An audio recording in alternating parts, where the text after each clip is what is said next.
Miami Hurricanes have won 5 national championships. Over 226 alumni have played or are currently playing in the NFL. In fact, some fans refer to the University of Miami as NFLU. Today, the Canes are looking to spread a little sunshine over the gridiron.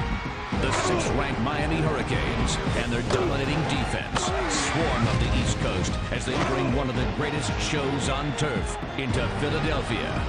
Miami must win to have a shot at another national title. The 6th-ranked Miami Hurricanes battle Temple next, live on FSN.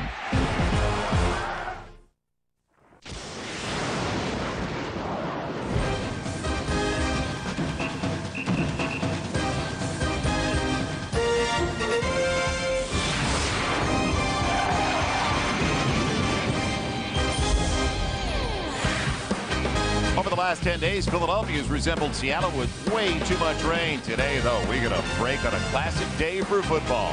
From Lincoln Financial Field, it's College Football Saturday on FSN, presented by Kyocera. As today, the number 16 of the nation, the Miami Hurricanes on the road, matching up with the Temple Owls. Hi, everybody. I'm Joel Myers, alongside Dave Lapham, and welcome to Philadelphia.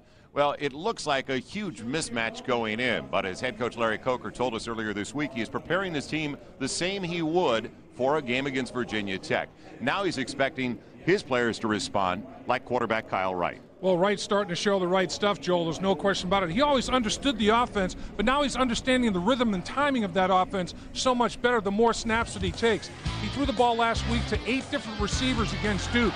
Touchdown passes to 3 different receivers as well, attacking all quadrants of the field. Look at this shallow cross to the tight end Olsen. One-handed catch, make a guy miss.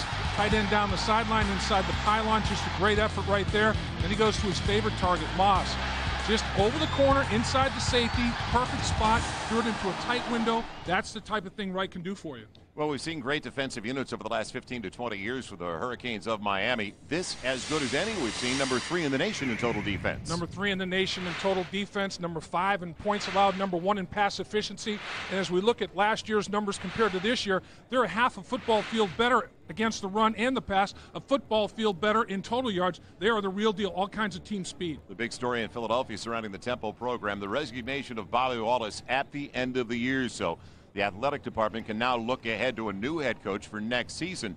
How will they come through for their head coach, knowing he's not going to be back next year, and especially can they get the running game going with Umar Ferguson and also Michael Billups? Right, and Michael Billups. And they need to make some big plays. They totally respect Bobby Wallace, the players doing. This is the longest play of the season. Billups makes some people miss, runs over people, spins out of there, and he's gone for a touchdown. 78 yards. That's the type of thing they need to be able to compete against the Miami Hurricanes. They're going to have to get some chunk plays. You can't go on 10, 12, 14 play drives against Miami. Going to have to get some big plays. We won't even mention David and Goliath. That'll be the last time today. But that kind of game for the Temple Owls. And how do they contain Devin Hester? 3 touchdown returns on kickoffs. Also a punt return for a score.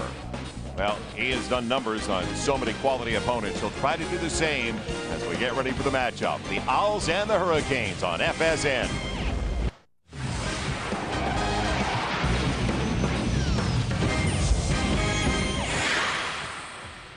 Rocky Balboa on the steps outside of the Spectrum now in Philadelphia. And welcome back once again.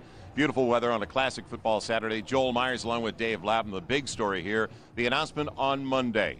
The resignation after 8 seasons of head coach Bobby Wallace of the Temple Owls. In light of the way things are going, I felt like it was in the best interest of our program, which I think is on the brink of being in a very good position to be very successful.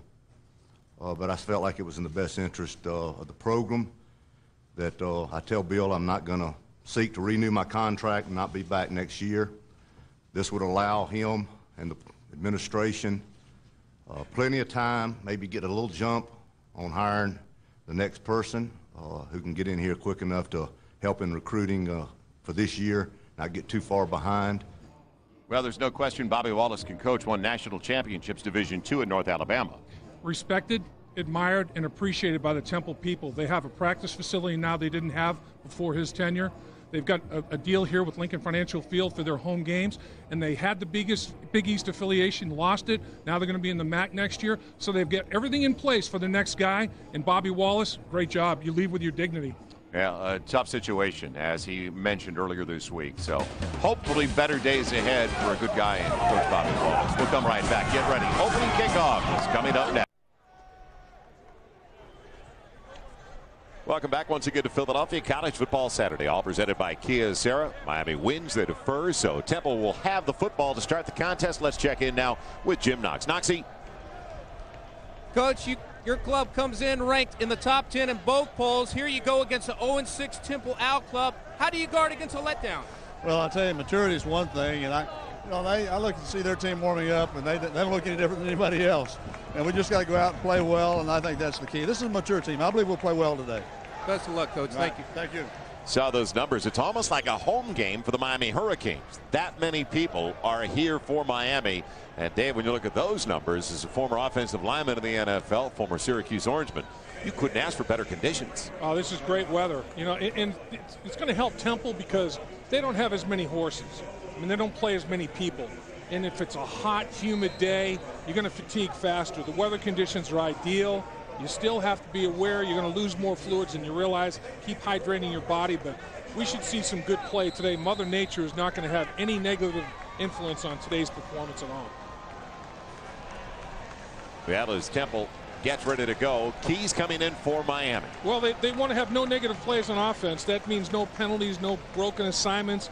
And then they don't want to allow any big plays on defense. They've been guilty of that, a mental breakdown, allowing a big play. They've started some games fast, and they've finished some games fast. They want to do both today, start and finish fast. On the flip side of it, for the Temple Owls, field position. They want to dictate field position. One thing they better do is punt it out of bounds, keep it away from Hester. They want to win the turnover battle for sure. Then they want to shorten the game.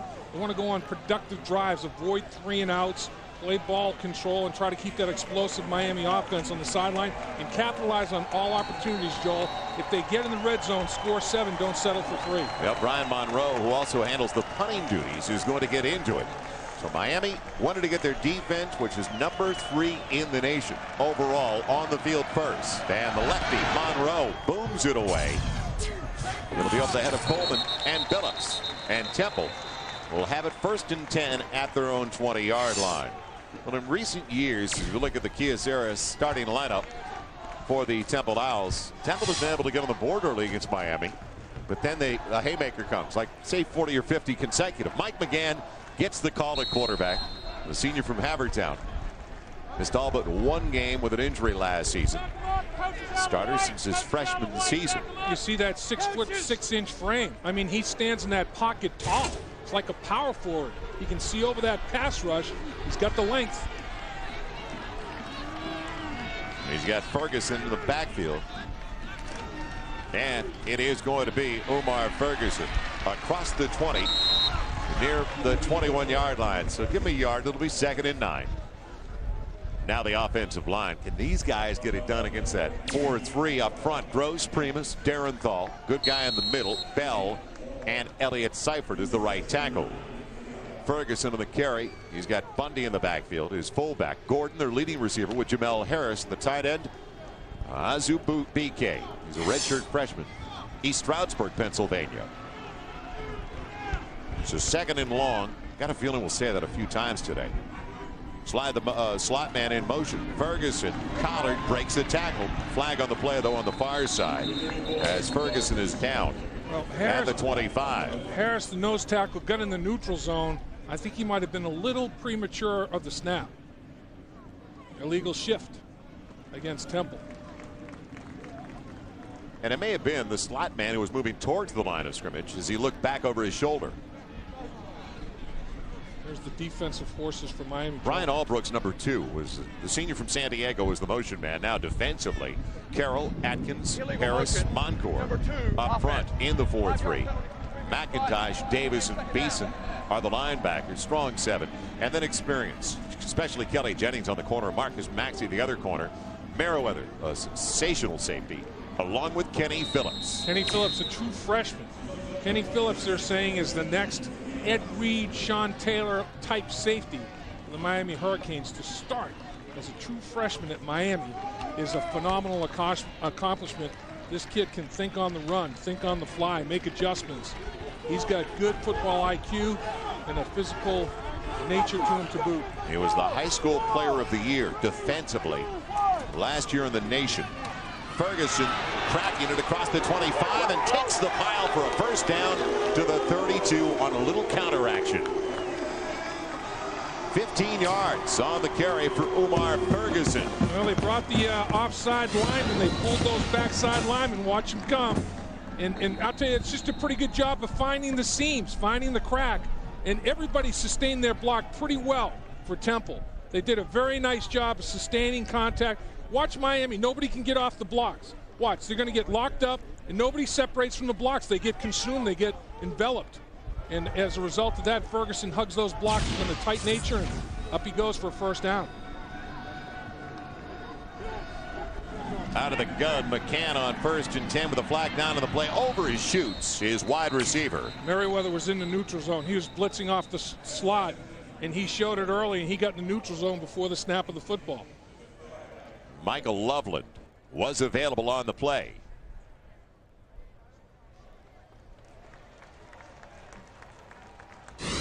Miami trying to watch Merriweather right here. He's going to sneak up, and he's going to try to time it. Well, he mistimes it. He gets in the neutral zone. He's trying to tightrope it. Nope, he's already offside. And that's the 5-yard penalty. Dave, if they're even going to have a prayer, though, McGann, when he's got a receiver on a deep out like that, and the wide receiver Loveland was available, and he was uncovered, actually. They got to make that completion. And McGann has got to get rid of the ball quickly, but he has to be smart about it. He can't hurry it. There's a difference between getting the ball out of your hand quickly and hurrying it. Mario Hamilton, the motion man this time. Ferguson with a big lane to run through. They catch him from behind, the young man you were talking about. McIntosh, the linebacker, with flags at the end of the play. We may see a face mask. Kenny Phillips also on the stop. They do have enough for the first down outside of the 42 to the 43. Well, Temple did a nice job of here comes Merriweather again. And watch Gross come out and block him. They just fan block. They pick everything up. The running back hits the seam. Everybody just fans, pick up that blitzer. He stones Merriweather. Gross knocks him to the turf. Temple coming off the football, and Miami losing their poise a little bit. You got a personal foul at the conclusion of this. Temple establishing themselves a little bit at the line of scrimmage to start this game. So it takes it all the way to the 42. So they started back at the Temple 20, opening possession of the game. A little more than 2 minutes gone by. They'll keep McGann out of the gun, and they flood the right side. They got 3 bunched. Was singled. Over to the near side is Loveland. Now Hamilton comes to the near side. Time, but off target. Hamilton available. A little out in front of him. And Dave, you be the judge. Alligator arms on that. I think he realized there was some contact potentially coming, but if you're going to throw the ball on first down and be contrarian, you have to execute it. Protection was excellent. The ball's out of his hand quickly. Actually, I'm going to say more inaccuracy than anything else. I mean, Hamilton, he obviously didn't sell out to make the catch, but that football should have been thrown with more accuracy by McGann for sure. Now McGann keeps Ferguson in the backfield. 4 wide receivers with 3 on the wide side of the field once again. On 2nd and 10 for the 42. Ferguson. Ooh, too much dancing, and then you could hear the hit all the way up here. Tough pop for only 2 yards, close to the 40. It'll be 3rd and long. Well, you can't come to a stop to make a cutback against Miami. When you stop, they're coming 100,000 miles an hour. Quick defense. One thing they do is run to the football. You're right, Joel. They all pursue the football, and they've got tremendous skill at the linebacker level. McIntosh is leading the team in tackles, and they do a good job of covering him up. You watch McIntosh with their scheme. They never expose him to an offensive line without having the down lineman in front of him to cover him up. On 3rd and 8, they show the blitz coming up the middle. They pick it up. McGann behind his man and incomplete as he went for Michael Loveland.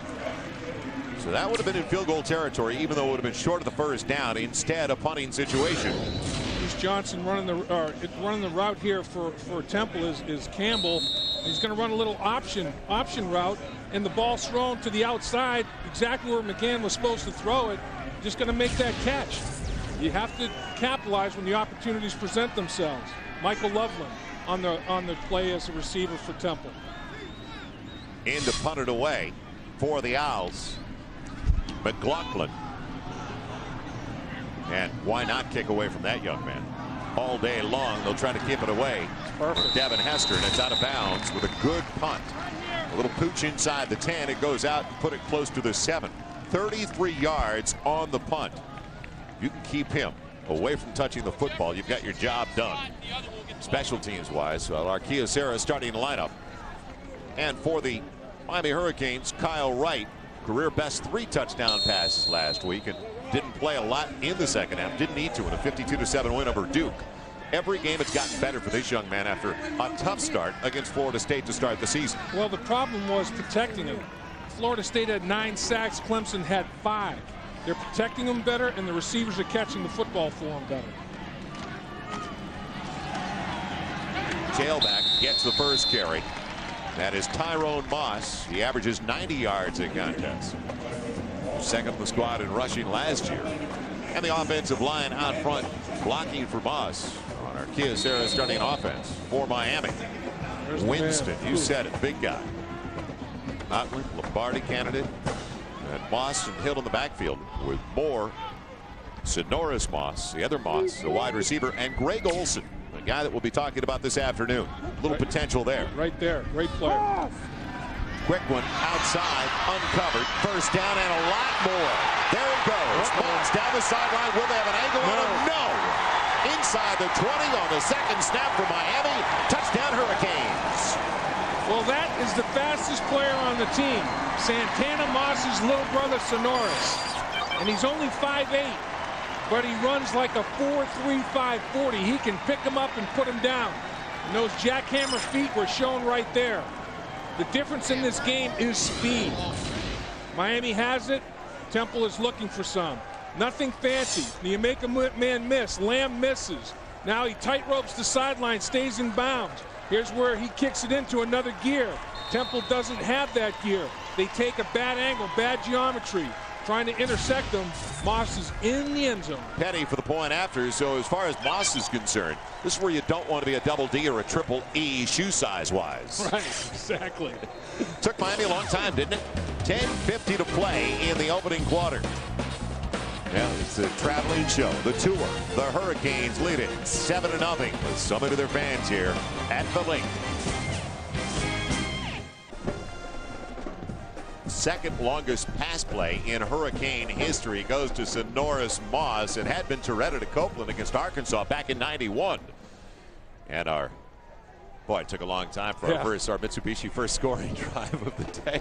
2 plays, 49 yards. Why don't you give Moss a little bigger cushion though on the outside? Well, Wright has the ball in the air 2 yards. He gets a 92-yard touchdown pass out of it because Moss takes it the other 90. That's great when you put it in the air for 2 yards on a little swing pass. You get a 92-yard touchdown out of it. Little run after catch right there. The football with Moss because nobody is even in the right zip code. They have vacated the area code, and we'll show you after the kickoff. Once again, the lefty Brian Monroe will punt it away, and it's going to kick it away. Coleman's going to bring it back. Will he be able to make it to the 20? No. Not a bad tackle downfield on special teams by Willie Williams, the linebacker. Now, this is the safety. The cornerback, Lamb, is out of screen. He's way back here. They respect Moss's speed, but come on. A little swing pass. Where's Lamb? There he is. Whoop, gone. Now it's down the sideline. Away we go. I mean, that is unbelievable cushion. And the speed factor of Moss is incredulous. He can scoot down. A lot of deception. Umar Ferguson, the single to the backfield. Spread the defense with 2 to the wide side. 3 overall now. They give it to the motion man. That's the return man. And nothing doing as they're chased down. Coleman. So George Coleman gets a couple, maybe 3. First down line, all brought to you by Overstock.com, your online outlet. It is all about the O. Overstock.com. Now Temple has to respond. You know, everything went pretty well on the first drive. They generate some first downs. They pin Miami back inside the 10-yard line. They win the field position part of it. And then Miami comes out with a big play, a 92-yard touchdown pass because of a missed tackle. Big part of it. On second down, Umar Ferguson. Nice kick out block, and he's got the first down. Up front, Stephen Bell, his right guard, gave him a beauty. A transfer from Sacramento City College, young man from Oakland. And they moved the chains again. Well, they got 39 yards on their first drive, Dave. And I bring that up because Miami, number 3 in the nation in total defense, only gives up 236 a game. So you talked about little victories. They felt pretty good after that. Well, look at Ferguson's averaging almost 7 yards a carry. 34 yards on 5 pops. 7 yards of rushes will get it done. I mean, that's doing it up front. And that's doing it at the running back position. You just have to sustain it now and finish the drives. On first down, little counter action. Ferguson trying to bounce outside. You won't be able to get around the defensive lineman like that. And the play made by Moncourt, who's in there after Tapia got hurt. Moncourt took over, started last week. He is only a redshirt freshman. What a talent. Yeah, Miami's deep now. I mean, they have so many players, and they work so hard at practice, and everybody has to earn their snaps on game day. And look at how they get off the blocks and attack the line of scrimmage and get after the ball carrier. I mean, you can't assume anything if you're a Miami Hurricane. You can go from second team to third team based on a bad Wednesday practice. They are so deep and so talented. Now it's going to be 2nd and 10. Ferguson again. And another big-time play. Solo tackle that time. Baraka Atkins, the junior from Sarasota, a guy that started since he arrived with the Hurricanes. Very athletic down lineman, 6'4", 264 pounds. What Miami does so well is separate from blocks. They are so athletic. You know, they take you on at the line of scrimmage and they shed blocks. They use their hands. Defensive lineman and offensive lineman, you have to have good feet and good hands. And Miami has those good feet and good hands in their athletes. So now on 3rd and 9. They're on their leading receiver in motion. Again, and wide of the intended target. It was between two actually in the same neighborhood. Allbrooks was falling down. They had a streak on the sideline. So it falls incomplete. Not a pretty start for the quarterback for the Owls. And another punt coming up. Miami is so good defensively, they can rush 4 and drop 7. And when they do that, they plaster receivers. You have to be very productive on 1st and 2nd down. You cannot face 2nd and long, 3rd and long against the Hurricanes and hope to survive. McLaughlin will punt it away. The senior from Linwood, New Jersey. Out of bounds, he'll try. He will try to keep it away from Devin Hester. And, well, that's what happens. Yep. When you've got that in the back of your mind. Well, you're trying to kick across your body. If you overcompensate, you do that. If you shank it, you kick it down the middle of the field. And it goes right to Hester anyway. It's tough. So off the first tee with a duck hook. Yeah. College Football Saturday on FSN, presented by the Slider Remix with MP3 player from Kyocera, the power of music everywhere you take your phone. Also brought to you in part by Fellows, the world's toughest shredders. By Jeep, trail rated capability. Don't go off-road without it. And by Jack Links, feed your wild side. Joel Myers, Dave Lapp, Jim Knox, who I know we're going to hear a lot from in the second half. From the 34, only a 5-yard punt. Tyrone Moss, short side of the field. Man, he's got about 5 inside the 30. Well, whether it's Tyrone or Sonoris, somebody in the Moss family, and they're not related, but any Moss out there, take it. You get 100 yards today. Yeah, and if rush or receive or total yards, it can be rushing, receiving, and returns. One time, Sonoris in this last week, he had an 8-yard return that put him over that 100-yard mark. So when they contribute 100 yards of total yards in the game, they're tough to handle. On 2nd and 5, looking for the tight end, Olsen, and he's got a first down. Yeah, this is a guy that, and we saw a couple of catches he made, the one-hander against Colorado, a sophomore from Wayne, New Jersey. He's not as fast as Larry Coker told us when Winslow came there. He's a former wide receiver, so he had the speed. Right. He goes, but his size, he's up there with Shockey and Winslow as a blocker and a receiver. 6'5", 252, and runs a 4.55. That's a nice size-speed ratio. That's going to cause people problems, and he does exactly that. Leg it in for the first time, the wide receiver to the near side. Pocket protection. It's a beauty. Touchdown, Olsen. If he hangs on, he does. He tried to slide down his hip. Bad news for the Owls. Another score for the Hurricanes. Well, and right down the middle of the field with the football. The protection's outstanding. That's where it starts.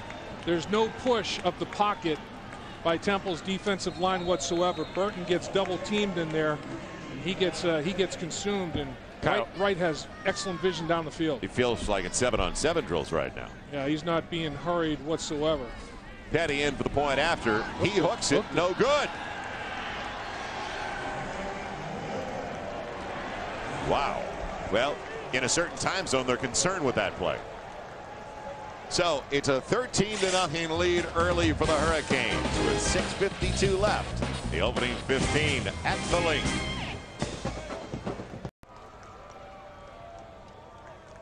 Welcome back once again. Olsen with the touchdown catch of 21 yards. We've got 6:52 to play in the first quarter, but it all started with the great work of the offensive line. Yeah, they stuffed it at the line of scrimmage, and look at that. I mean, nobody's within 5 yards of Olsen. Here's the tight end. Watch him come down the football field. He puts a move on Garrett Schultz, the safety.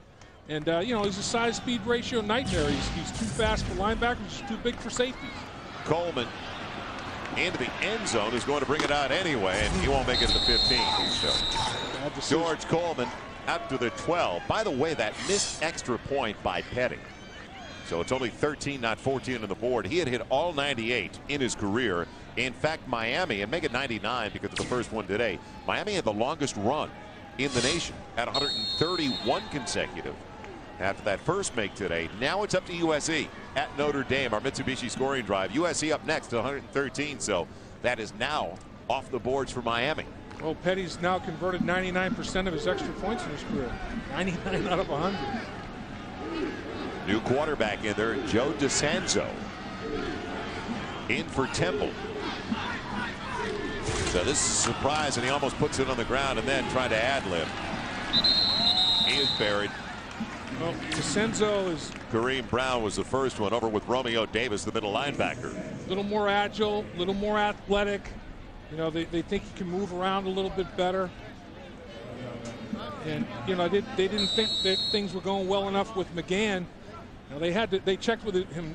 They asked him, and they checked with his family to see, you know, what he felt about coming in and playing in this football game. And you get the A-OK from DeSanzo and his family, and they're just going to see if they're looking for a spark, basically. They feel this kid has a little bit more athletic to him.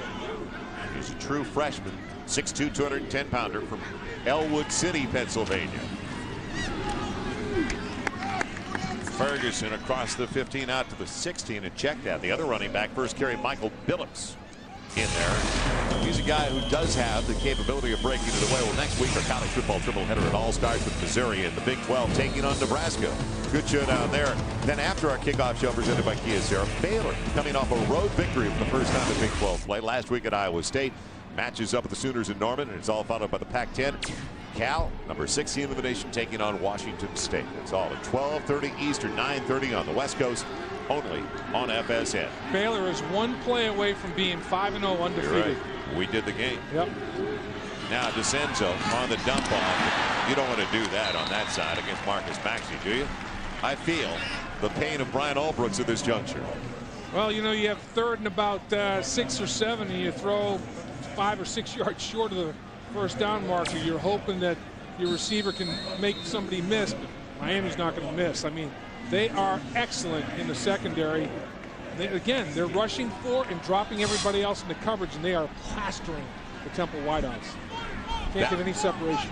Back once again, waiting for the punt from McLaughlin, is Devin Hester at the 45. He almost had one for a score last week. Pressure on the punter, a much better one. A wobbler, a high one, though. Hester looking for a block. And here we go. He's got a wall on the sideline. Now it's the punter. Can he get him? No! He fans on it. Touchdown, Hester and Miami. Give me a break. Incredible. You can't simulate Miami's speed if you're Temple in practice. I mean, you can't practice what Hester does against you and give this kind of look. That's why they wanted to kick it out of bounds. Because Hester, I mean, he makes a lot of bad decisions, but they can't tackle him. They can't corral him. They can't bring him down. Now he gets to the outside and he picks up a wall. Once he sees the wall, it's trouble. And again, the bad angle, poor geometry. They cannot believe Hester's as fast as he is. Extra point up. And good this time by Petty. Well, we saw what happened against Duke last week, where one was brought back late because of a flag. Yeah, and it was a questionable flag, but Hester was basically the same type of thing, making Duke miss. Now he circles back. He's going backwards just like he did on the punt return we just saw here. And he says, I'm going to get to the perimeter and make somebody miss and try to find some kind of a wall. Picks up a block. Now he's off to the races with that speed that Duke just can't react to, and picks up the downfield block and scores. That's now 4 career punt returns for Hester. He's got 4 punt returns and 2 kickoff returns in his career now. 6 returns in the kicking game. And watch Hester on this one. Same deal. Now he's in bad trouble. He circles back. I mean, he's losing ground to gain ground. And once he finds some blockers on the perimeter for the wall, he just outruns the punter. Punter takes a poor flat angle. Hester's in the end zone. He is something special. That's why Temple wanted to kick away from him, but when they did, it turned into a 5-yard punt, gave them a short field. Olsen finished that short field with a touchdown reception at tight end. Everything Temple tries, Miami just says, we got an answer for him. This guy's hard to believe. He's got 5 of those 55. He's got 3 on kick returns. That's his second on a punt return. No, he's got 4 now on punt returns in his career. Unbelievable. He's got 4 on punt returns and 2 on kickoff returns. 6 of them. Amazing. He had 4 last year. Last year he had 3 touchdowns on punt returns and 1 on kickoff returns in 1 year alone. That's his first this season. Although that one we just saw last week against Duke was called back by penalty, but it was a ticky-tack penalty.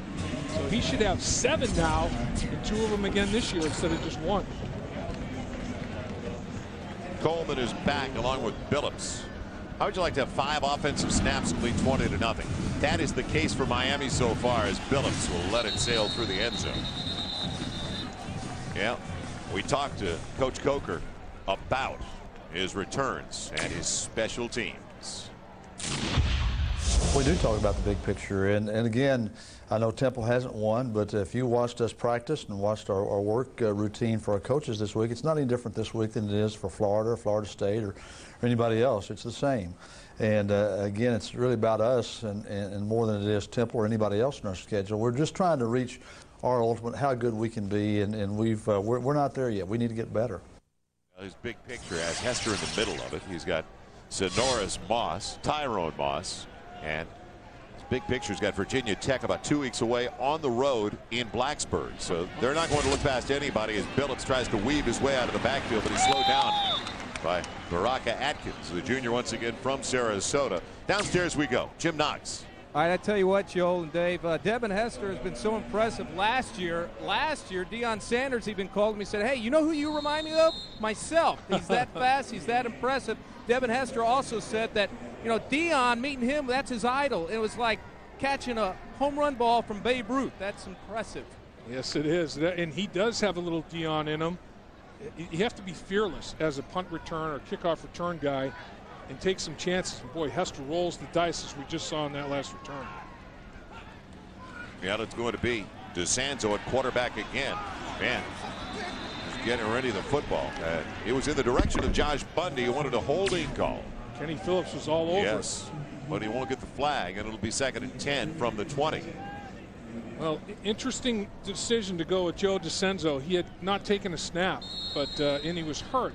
He was hurt a little bit last year. He had a little bit of a shoulder problem, so they decided, now that he's back and he's got his health again, let's see what he can do. And it will be 3rd and 10. Had that running play, didn't pick up a thing, so it'll be 3rd and 10. Spread them out with 2 to each side. Not where you want to be, 3rd and long. Especially with a true freshman quarterback. Blitz off the edge and a low throw. A little shallow cross. Trying to get it to Hamilton. To Mario Hamilton, the junior from Wichita. So 3 and out for the 2nd consecutive time for Temple. The problem is they just can't stop Miami when they get their defensive unit out there. Well, Miami, they run a defense where the cornerbacks and linebackers play inside and underneath, and the safeties play outside and over the top. And they just get all over people, and they can rush with 3 and 4 guys and make it work. Hendy with a 39-yard average. The regular punter, he's got more punts than McLaughlin this year, is in for the first time. Will it make a difference? Low line drive. Returnable just a little bit for Hester. Now waiting to see if he's going to get a block. Wow. Makes a miss. The guy tried to trip him. Look out again. He'll go out of bounds at about the 40-yard line. 18 yards on the return. Poor Christian Dunbar. Christian Dunbar got faked. He tried to put a foot out there, a leg out there. It would have been 2 minutes for tripping. Now, a Kyocera game break. Bill Jones. Well, Joel and Dave, elsewhere in the ACC, a rainy day in Boston, and Boston College having all sorts of problems with Wake Forest. It's Corey Randolph to Nate Morton, 29 yards, in Wake Forest approaching halftime, leading 14th-ranked Boston College 17-7. Joel? About that. Well, we've seen Wake plays well against everybody, and we saw the game against Florida State. But to go up to Boston College and do it, I think, is very impressive. And yeah, Wake Forest, they are a handful. They play every week on a consistent level of intensity. It is only the first quarter as they help off. Good to see the starting linebacker Romeo Davis making it off the sideline on his own. All the freshmen and sophomores, you think they're right now thinking about, when do I get into the game? At 20-0, 3 minutes left in the first quarter. Tyrone Moss bouncing outside, and again, bad tackling. He will be knocked out of bounds with a first down at the 21, a gain of 19. Tyrone Moss is 5'9", 220 pounds. He's lost 20 pounds. He was 5'9", 240. They said, we're going to move you to fullback. Well, he shed 20 pounds. He's trimmed down, and as a result, he's having a fine season.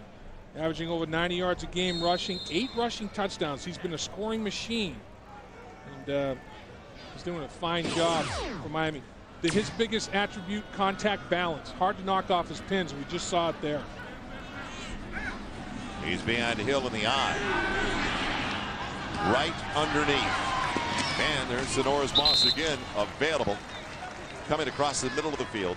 Knocked out of bounds with another first down. First and goal at the 6 after the gain of 15 on the catch. Well, they started getting Carl Wright out of pocket with like a naked bootleg look like this because they were having problems protecting him in the pocket.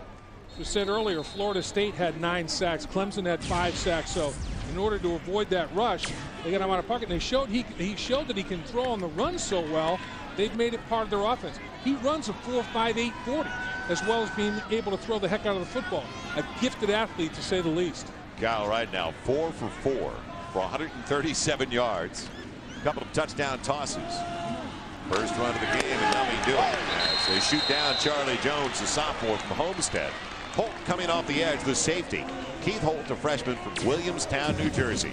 Yeah, he took out some frustration on that hit. That was picture perfect right there.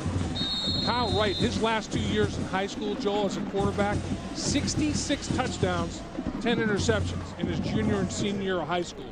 The #1 recruit in the country at the quarterback position coming out of California. Monta Vista High School, Bay Area guy, Danville, California. And it boiled down to USC, Texas, and Miami. The long trek to Miami, and it's paid off.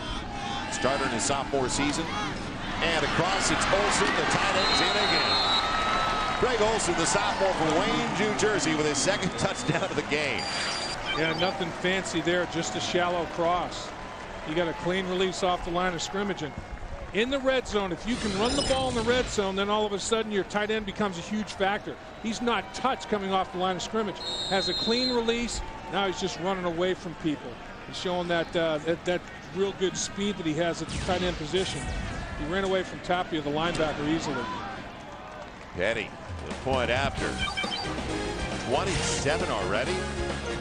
Yeah, it's not a typo. 27-0, Miami.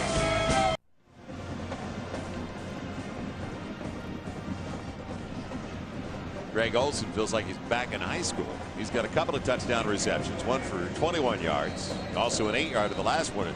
Kyle Wright, 5 for 5, 145 yards and 3 touchdown tosses, already matches 3 scores, a career best in last Saturday's win over Duke. So when I said some of the youngsters, some of the guys that are 2nd and 3rd teamers will get in early, how about late in the first quarter? It'll be Coleman on the return. Got a good lane. It'll be tracked down from behind and put down across the 25. Give him the 29. Well, Here's Olsen right here. He's going to run a little shallow cross. Watch all the other receivers take the people deep to the back line of the end zone. And Olsen right here gets matched up on the linebacker, and there's nobody that can react and rally up to tackle him before he crosses the goal line. So it was a good design, a good scheme. Everybody take him to the back line of the end zone, let Olsen do a shallow cross, match up on the linebacker. His 4.55 speed separates from Tapia, 6 points. Yeah. On the positive side for Temple, though, this is their best starting position, field position-wise. It's at their own 28. They're 5th of the game if they could have only scheduled this game at McGonigal. So from the 28, 1st and 10 with a minute 48 left and a dead ball foul coming up. Call timeout. Yep. Timeout. Temple. That's their first charge. Timeout. Yeah, should have done that before kick. This has got to be so tough on the staff on the opposite sideline. Well, talking to Coach Coker about this young man.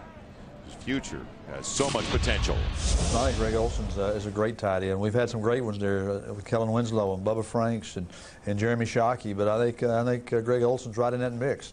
I think he's a tremendous competitor. I think he's smart. I think he's got outstanding hands, and you just never worry about Greg Olsen whether he's going to bring his A game or not. He's going to bring his A game. Yeah, they think he can be as good as Shockey. He's not going to have the speed of a Winslow. We talked about that, who was a former wide receiver.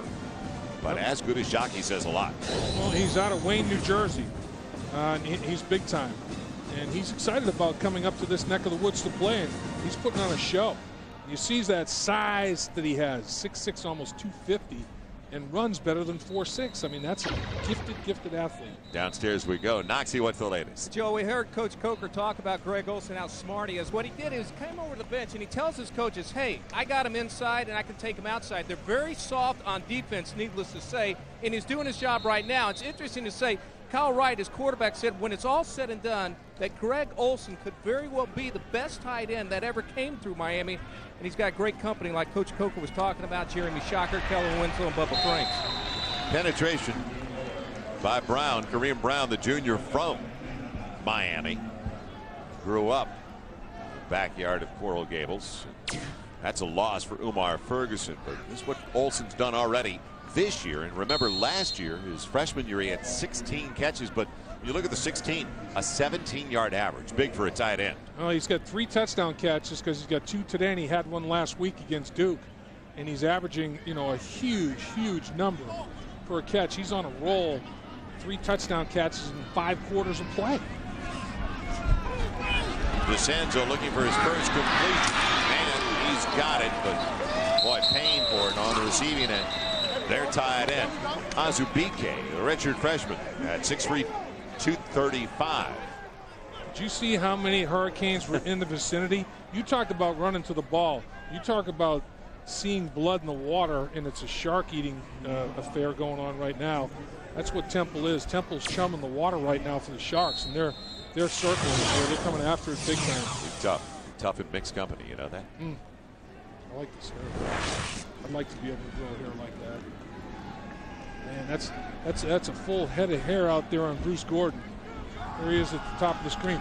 Real good hands. He's got huge hands for his body size, monstrous hands. Leads the Owls with 21 catches, and they haven't even looked in his direction yet. Almost intercepted. Read perfectly by, guess who? Devin Hester. If he picks it off, he's going the other way quickly. Harris, he jumped the route. Good route recognition by Hester. He jumped the route of Harris, and all he did was read the quarterback's eyes. You have a young guy, DeSanzo, just focusing in and zeroing in on his primary target, and took Hester right to the ball. Almost tragedy. So Hester waiting for the punt. He's already brought one back for his score today, 48 yards. It's going to be Hendy. Line drive one, his only punt so far today. Final 12 seconds of the first quarter. End over end. Well, off the side of his foot, it's out of bounds, close to the midfield stripe. So Miami was 6 seconds to play in the quarter. Special teams not exactly helping Temple. Not special at all today.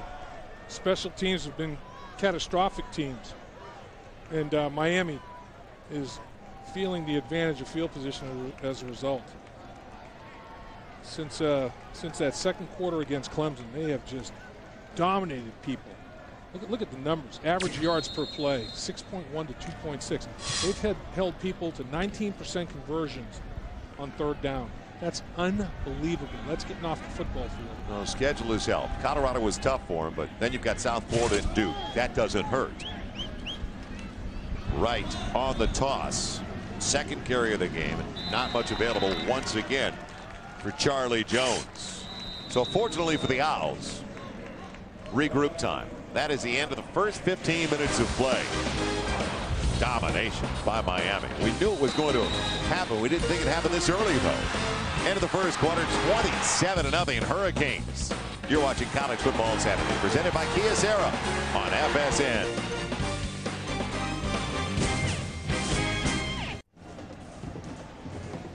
Kyle Wright hasn't got an incompletion so far today. That'll tell you about what Miami's done. Anything they liked. And once again, the most meaningless stat in football, time of possession.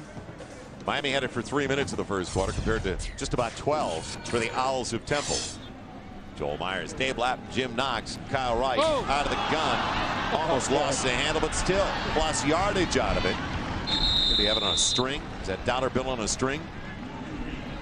And he's brought down in the secondary by Ryan Gore. He's in the shotgun. He's got Moss going in motion, and he bounces, fortuitous bounce. I mean, a perfect bounce back to him. It's like he dribbled him. One dribble before he was going to pick his dribble up and run with the basketball.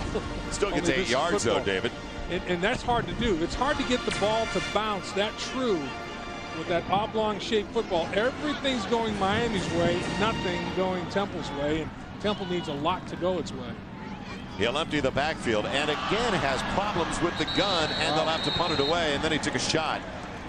And they're lucky that Antoine Burton didn't get a flag because he was already down. All he has to do is touch him. You know, he doesn't even have to touch him in college football. You're down. And Burton took a cheap one, a freebie. And once you cover the football up and your knee is down, he's giving himself up here. Snap of the football, it's handleable, but it wasn't handled right. And right there, that is a penalty. I mean, he's giving himself up. It's a dead ball. Burton lucky not to be penalized. Brian Allbrooks waiting for the punt from Monroe. Not a real good one, but like everything else, a Miami roll. And it dies at about the 11. Bad snap, high snap, got him out of rhythm, but he recovered nicely. So the first time Miami has been held without a first down. 3 and out with a punt. The college football doubleheader will continue later tonight. Number 12 team of the nation, UCLA, coming off a dramatic victory over Cal last weekend, winning that one 47-4. Taking on Washington State. Good Pac-10 matchup. Maurice Drew. Well, now all of a sudden they're talking about him as a Heisman candidate. Jerome Harrison. Phenomenal job against UCLA last year. Maurice Jones Drew now, isn't it, in honor of his grandfather? Drew Jones. Drew Jones, yes. Yeah. In honor of his granddad. His granddad passed away in that Oklahoma-UCLA game, watching that. Yeah, they give it to the fullback that time. The fullback, Josh Bundy, takes a hit, a sophomore from Amber, Pennsylvania. Out to the 12, and that is it for a yard, maybe 2 to the 13. Right now, Temple just wants to keep that clock moving. Boy, it's unfortunate because their first drive of the game, they moved the ball decently. Well, they got 39 yards, Dave, on their first drive. Absolutely, and then they kicked the ball and they pinned Miami back inside the 10-yard line. They're 92 yards away from pay dirt. And they get there in one play, basically, with Moss. Call it 2nd and 8 for Ferguson. Man breaking tackles out of the backfield, steps out of it. Bounced out of bounds. So he's forced out on the sideline by Maxey, coming over to help out McIntosh, the strong side backer. Well, Ferguson's got good feet. There's no question about it. And he bounces this, and look at him go laterally, and now watch him use that right arm, just stiff arm him right to the smush and take him down to the turf and get as much as he can. He squeezed something out of nothing because there was not a whole lot there. And last year, despite a 2-9 record for his team, he still had 100+ carries and a 5-yard average, which is tough.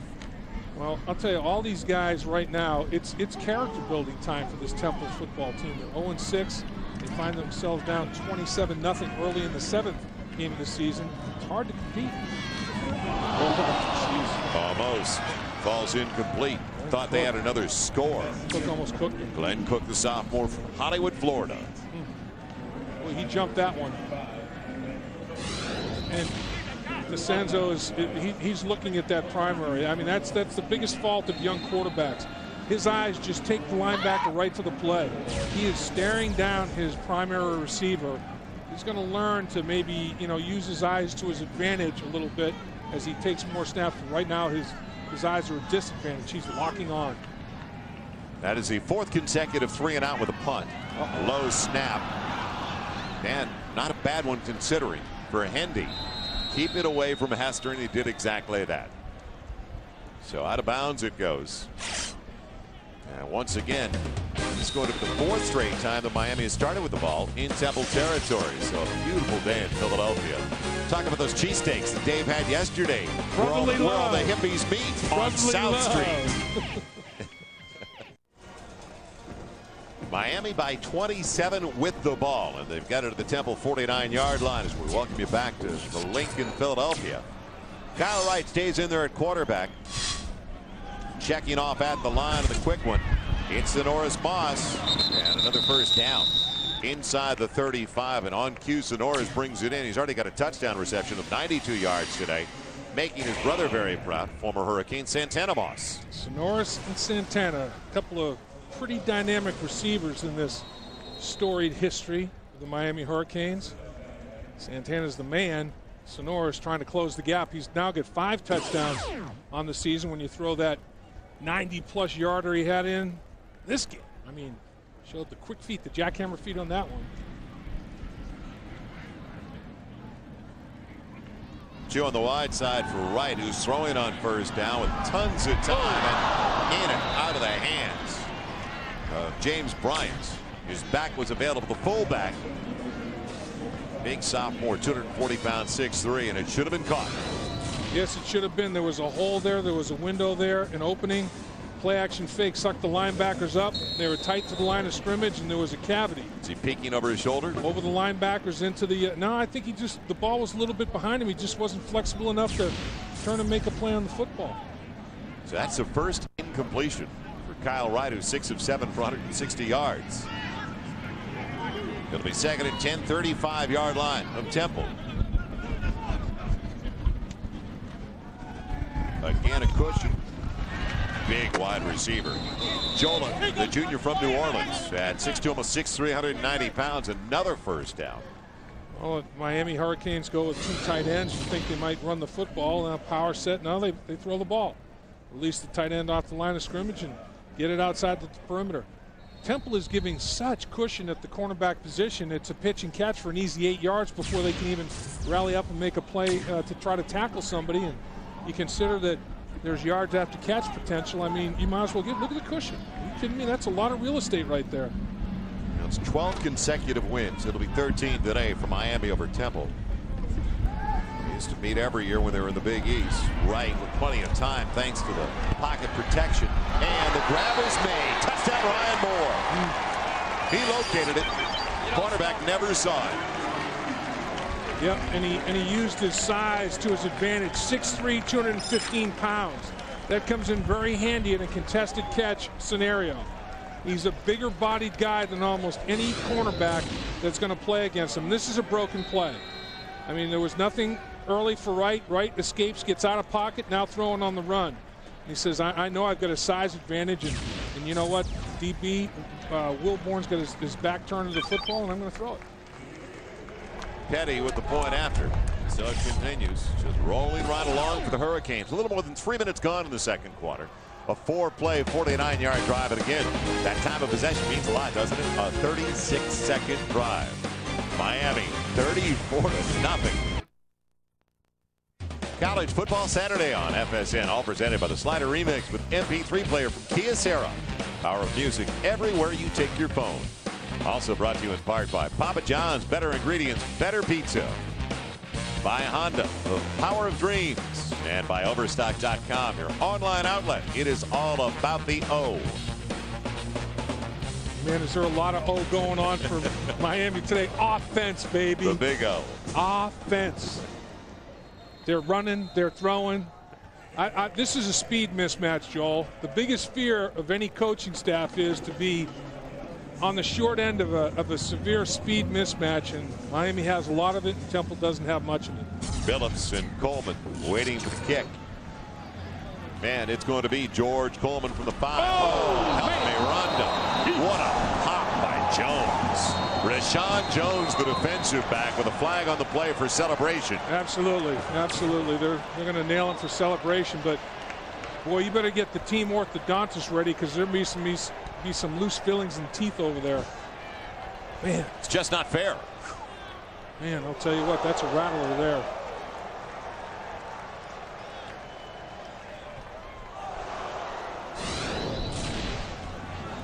Make the kids turn their head away. I'll tell you, that's getting it done. That's speed once again on special teams, and that's whiplash potential right there. Jones, Rashawn Jones, just a leveling shot, and then they got up and celebrated, and as a result of the celebration, it cost them some yards.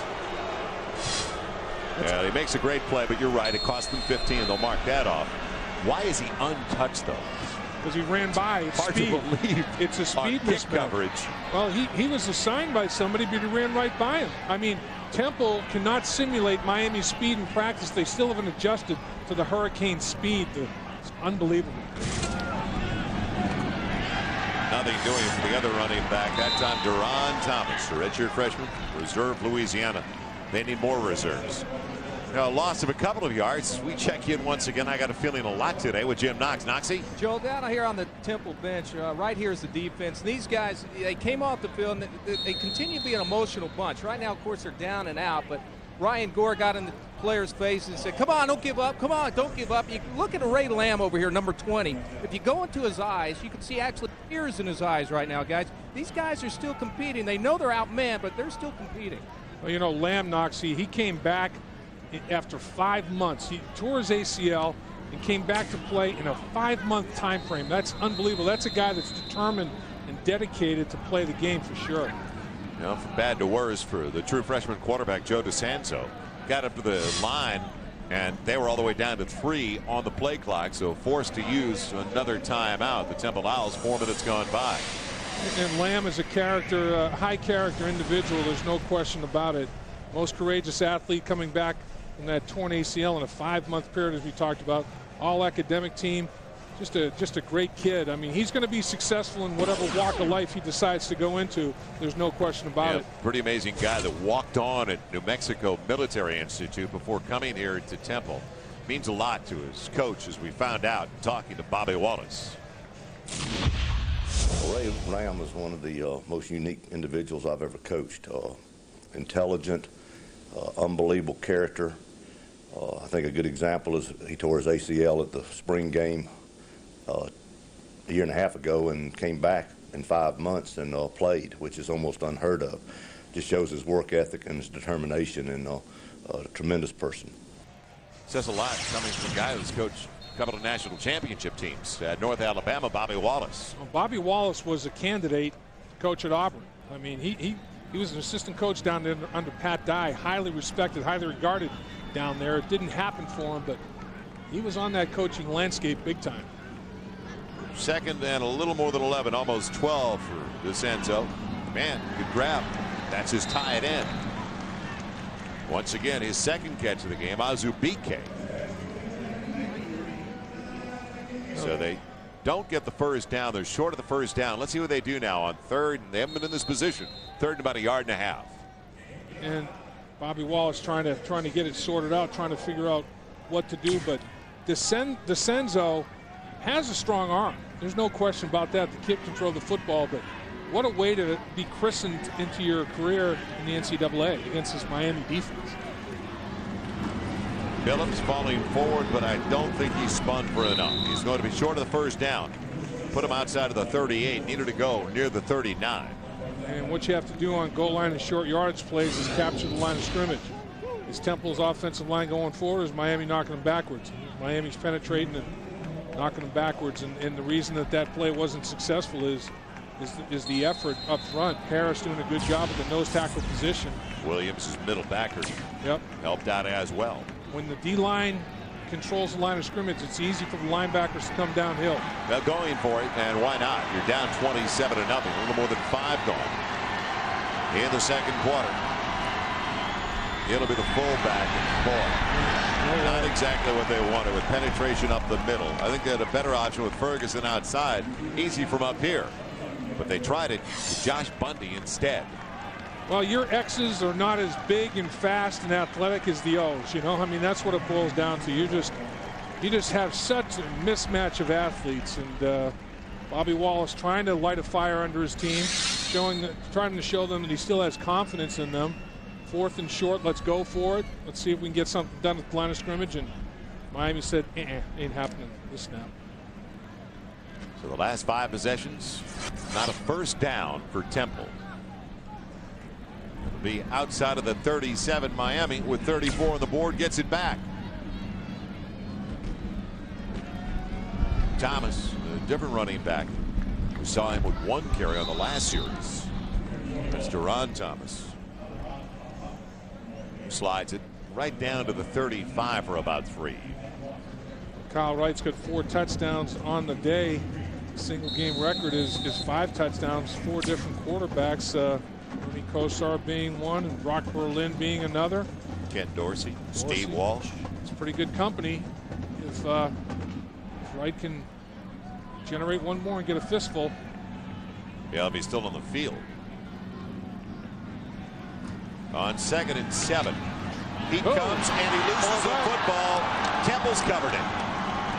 Now did Wright get it back? No. Temple comes up with the football. Well, we've been talking about Burton, and Burton, the senior from Buffalo, comes away with it. Antoine Burton, their biggest down low. And Wright's got to see this one. It's to his play side. The pressure's coming to the front side. The tackle gets beaten, and now you have to think about ball security. He has the football out there. That's a pretty good job by Dunbar of stripping the ball. Now, this guy was a starting safety the first 3 or 4 games of the season. Now he's lining up and starting at defensive end. Dunbar with the 3rd strip that he's had of the quarterback on quarterback sacks. That's the 3rd forced fumble, and Burton comes up with a big fumble recovery. See if Temple can get something going. So it's all created by Christian Dunbar. His speed off the edge. Yeah, foul or dead ball foul coming up, and it's going to be delay of game. Prior to the snap, delay of game, 13 offense, 5-yard penalty. It remains first down. Well, that's one thing you don't want to do. You get the turnover. You know, you're hoping that Miami will turn it over a little bit, and they did. They turned the ball over, and now you're 1st and 15. You're off schedule because of a pre-snap penalty. You don't want pre-snap penalties. I mean, if you hold and things like that, trying to recover and make a play against Miami's speed, that's one thing in the heat of battle. But to not be able to line up right or delay a game or false start those pre-snaps, you can't have. 1st and 15. Oh, wow. Look out. Almost like Harris was unblocked, the senior. Newark, Delaware. Well, that had to be an assignment error because he was unblocked, untouched, Joel. I mean, it was Alphonse Gaston, you know, the center thinking he's got him, the guard's thinking that he does, and nobody gets him. I mean, the center slides, the guard doesn't come down, he just lets Harris go. And Harris, honorable mention, all ACCs, back in his neighborhood. He's a Philly area guy. And that one's a gift. I mean, you have the center passing him off to nobody. The bad communication between Darenthal and Bell. Darenthal let him go. Bell wasn't even sliding that way. Sanzo stays in there at quarterback. And uncovered his wide receiver. Good yardage, best of the day. So it goes to Michael Loveland. And he's out across the 45 to the 47. 20 yards on the pickup. You got Hamilton and Loveland in the same area of the field. A little bit of a, you try to flood one area of the zone. There's Hamilton running the ball, running his route down the football field, and he checks down underneath and makes a nice play. Miami broke the coverage on it. And they left the underneath receiver wide open. Loveland, as Hamilton cleared it out. 2 receivers in the same area. That's going to be 3rd and a long 3, almost 4. Short drop by DeSanto. And should have been picked. Too tall even for the safety Merriweather. And he saw a touchdown in front of him if he comes up with it. Moncourt had the pressure and knocked DeSanto down as he was throwing the football. DeSanto under 50% completion now. And here's the high throw as a result of the pressure. and too high even for the secondary behind his intended receiver. Couldn't really follow through as well as he wanted to, transfer his weight. 7:10 remaining in the half. Hendy punts to Hester and barely got it away, and now they'll keep the football. It'll be roughing. It also looked like it may have hit a hurricane. Yes. It's covered by Miami, and it looked like it scraped off the back of the man who was trying to block for Hester. I think Willie Williams is the guy that's going to be penalized for collisioning the punter. Is it running into a roughing? Running into the punter. They only needed 4 or 3.5 anyway. Right. So they'll get the first down out of it. It's a 5-yard instead of a 15-yard, but they needed less than 5 for the first down. And Willie tried to avoid him, just kind of bumped shoulder pads with him. Just? Yeah, just barely bumped shoulder pads with him. You got to get an Academy Award. You feel contact, you flop. Just like in your basketball, your Lakers flop all the time. They're flopping like fish on that court. Lottie's not around anymore. So Temple keeps the football, and they've got it the second time today in Hurricane territory. They stalled at the Miami 40 the first time they had it after picking up 39 yards on their opening possession with a couple of first downs. Now that is a Temple first down for the first time in their last 5 series. They've got it at the Miami 48. Ferguson trying to bend it. Did a good job just to pick up 3 yards out of the play.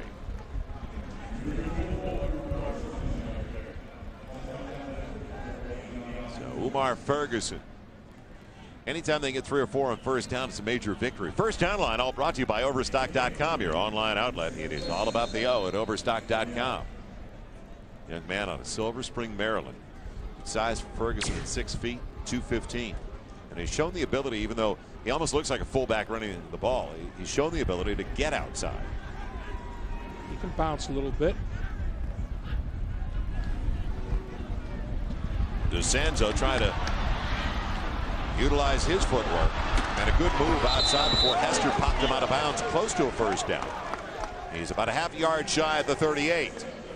Well, this is the dimension that DeSanzo gives you that McGann doesn't, is the mobility, the elusiveness, and movement in the pocket and tuck it and go. And DeSanzo, recovering from that shoulder problem, takes a lift from Hester. So it's going to be third and less than a yard. DeSanzo probably thought he was going to gain a lot more yardage than he did, because Hester, with the speed that we've seen in the return game, he can close the gap quickly, and they can close on the football. You know, the problem is Miami's defensive backs are as quick as the running backs, let alone the quarterback. And he took the gap between the center and the guard on the right side. Smart play, a little stutter step by DeSanzo, and he's got a first down. Miami's linebackers are faster than the skilled people from Temple. I wasn't going that far. Seriously, this is as big a speed mismatch as I've seen, and it shows itself on special teams. You know, Miami has speed up and down their roster, and Temple just doesn't. And you can't manufacture it. I mean, you can scheme all you want. When you're deficient this much in overall team speed, it's an uphill sled, boy. It's like trying to sled up Mount Everest instead of down. Same formation we've seen out of the gun with 2 to each side, and good protection that time. Batted away, trying to get it, and a great play by Merriweather once again. Tried to get it to his wide receiver on that side. You know, the guy that I have some respect for is Temple left tackle, number 78, John Gross. That big fella came to Temple 235 pounds, and he was a defensive lineman in high school. Now he's 295 pounds, 6'6", 295, very intelligent. He's a candidate for the Dratty Award, which is the academic Heisman that's given out. Michael Munoz got it last year, Tennessee, and John Gross is a pretty good football player at that left tackle position. It's his 3rd season as a starter. 2nd and 10, and not even close to Jamel Harris, who goes at 6'1". Just sailed on him. Bad release point there. Release point way too high. There's big John Gross, senior out of Slatington, Pennsylvania. And he's gonna be very successful. I'm sure he'll get a shot at somebody's in training camp with somebody in the NFL, but if not, he'll be successful whatever he does. Powerful protector of the game. That left tackle position. It's the 9th play of the drive for Temple. That constitutes their longest of the day. Pocket holds up again, but DeSanzo ran right into the backside heat. So the stop made for the Hurricanes by Javon Natton. Well, you have Hester coming off the slot, and at the right tackle position, Elliot Seifert did a pretty good job of blocking his man. Watch what happens at the right tackle position as he widens his defender, and as Hester comes, he's going to block two. Look at this. He picks two up, basically. It's a pretty good job at the right tackle position by Seifert. Hester has to be a little bit more aware if he dipped underneath that and worked a little stunt out of it, he would have been right in the quarterback's face. But nice job by Seifert right there, handling two. Well, it's going to be 4th and 10. They'll use the entire play clock and then call a timeout. And we will do the same and find out what Temple decides to do. So the offensive unit will discuss it on 4th and 10, trailing 34-0. Temple is going for a 53-yard field goal. It's Ryan Lux with 4.5 to play. So Lux out of the hold of McLaughlin, trying to get on the board. They called the timeout. They're out of timeouts for the half. It'll be a career pass. Lux transfer from Palomar College in California. Well, as long as 29 for the season, this is almost double that. And what you have to be worried of is get it airborne, get elevation. If you kick that low line drive, Miami with their penetration and leaping ability can't get this thing blocked. You have to get it airborne quickly. Well, he did exactly that. He's got the distance. What about the direction? No, he pushed it off to the right. He had plenty into it, though. He did. He's got a leg. So it's a miss from 53. Encouraging, though, for down-the-road purposes for the Owls. At least they know they got a guy who can get it out there at that distance. What a half it has been, though, for Devin Hester. Well, this guy can flip field position single-handedly, and you know, when you're playing teams like Virginia Tech, you can't really do this, run backwards, lose ground to gain ground. Real good teams that have excellent special teams will make you pay. He's gotten away with it 2 weeks in a row. He did it against Duke and did it here against Temple, but it's going to be tougher against better opposition. 3-step drop of the completion on the quick one to Lance Leggett, a sophomore from Arlington, Texas. They say he's got, well, he's definitely got Moss size, Randy Moss size, 6'4", 185, and they also say he's got his kind of speed. And he can leap. You know, he can get airborne. 6'4", long arms, has the vertical. They're real excited about him. You know, and you talked about Ryan Moore. He's 6'3". Leggett is 6'4". You got a 6'6" tight end. That's big weapons out there. Short gain. Thomas with a stiff arm out of the backfield. He takes his shot. Well, we were talking about Ray Lamb earlier. He lined him up after Dunbar had him low. Jim Knox, what's going on downstairs? All right, Joel, just want to remind college football fans like these Miami Hurricane fans who made the trip today to Philly that you can email us throughout today's game. Just log on to foxsports.com on MSN. Keyword Ask Knox. That's foxsports.com on MSN. What's the keyword? Ask Knox! There you go. Put it on, Knoxy. Put it on. There you go.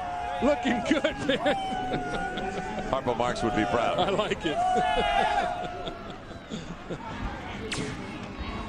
So Miami, one of the few times we've seen 3rd and long with Moss in motion.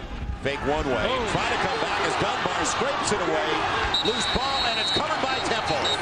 The Owls get it, believe it or not.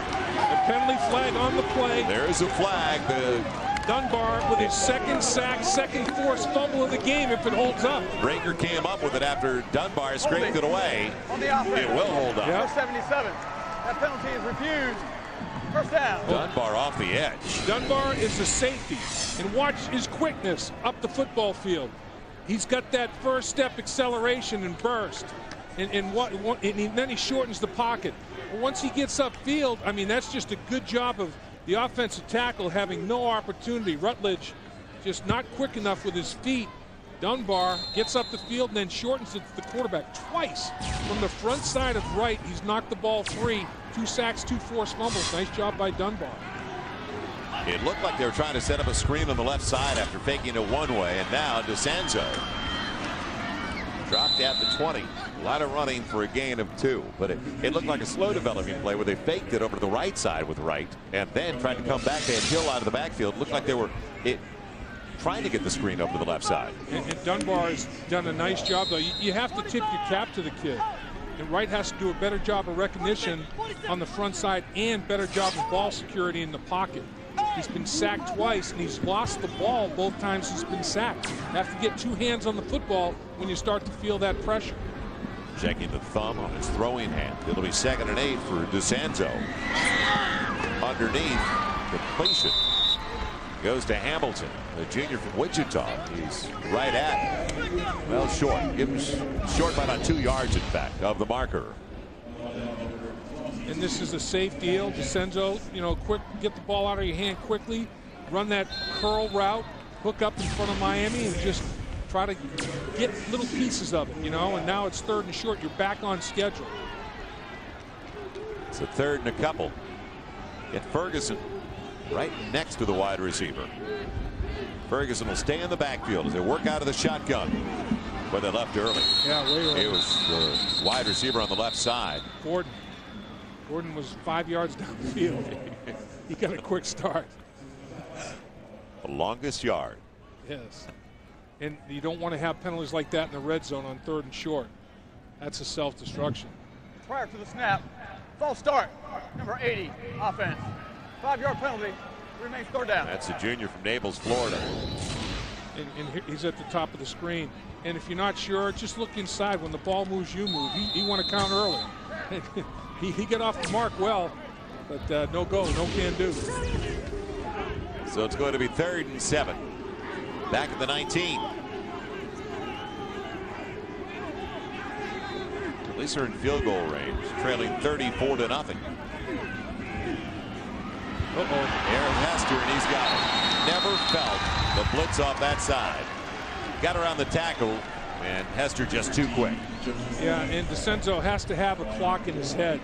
I mean, that took a while to get there from where, even as fast as Hester is, from where he came from, the ball should have been gone. When DeSanzo patted the football, it was all over with. Hester's going to be coming here. Here he comes, Hester. Now, you're holding the ball. In your head, you should start to get rid of that bad boy and have to settle for a field goal. It'll be Lux from 40 yards out after missing from 53 at the distance before. What about the direction this time? On target. So Temple is on the board. Points off a takeaway. Dunbar has done it twice now. Breaker covered it. They couldn't get the first down, but at least they get the Lux field goal. It's now 34-3. The drive took 4 plays after the takeaway, and it produced a -1. We're not trying to be negative, but it was -1. That was the yardage on that series for Temple. And they've dominated in, well, time of possession, haven't they? Held on to it for 2.5 minutes there. It's been a lot this game. They've had it for 22 minutes compared to 7 for Miami. Boy, Kyle Wright leaving the field of play, Joel, going in for some x-rays. I mean, they were looking at that right thumb, the thumb on the passing hand, and he was getting a lot of attention, and I think they're going to go in and do a little precautionary look at that thing, little x-ray, little MRI. Boy, if you lose your quarterback in a game like this. Man. Lux will kick it away. Kirby Freeman got in last week against Duke, and he's going to be coming in now. They like him. They feel they've got a very, very good dual quarterback scenario going on here. Hester, but Lux gets into it. That's one way to keep the ball out of Hester's hands. So they get it back with 61 seconds left in the half.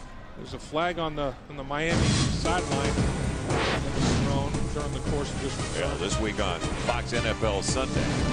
Take a closer look at the duo of Eli Manning, Plaxico Burress. Victory in New York here. Another victory.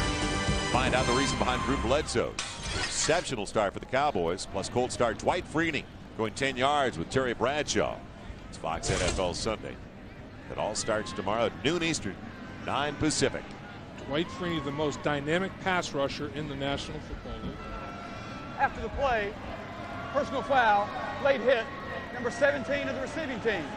The penalty will be enforced half the distance to the goal. First and 10. That's the second personal foul on Willie Williams on special teams work. Willie's got to keep his poise. He's getting a little bit out of control there, and those are the type of penalties that coaches hate. You know, they're not. It was after the play. It was loss of poise. Those are the selfish penalties. You're looking for self-gratification.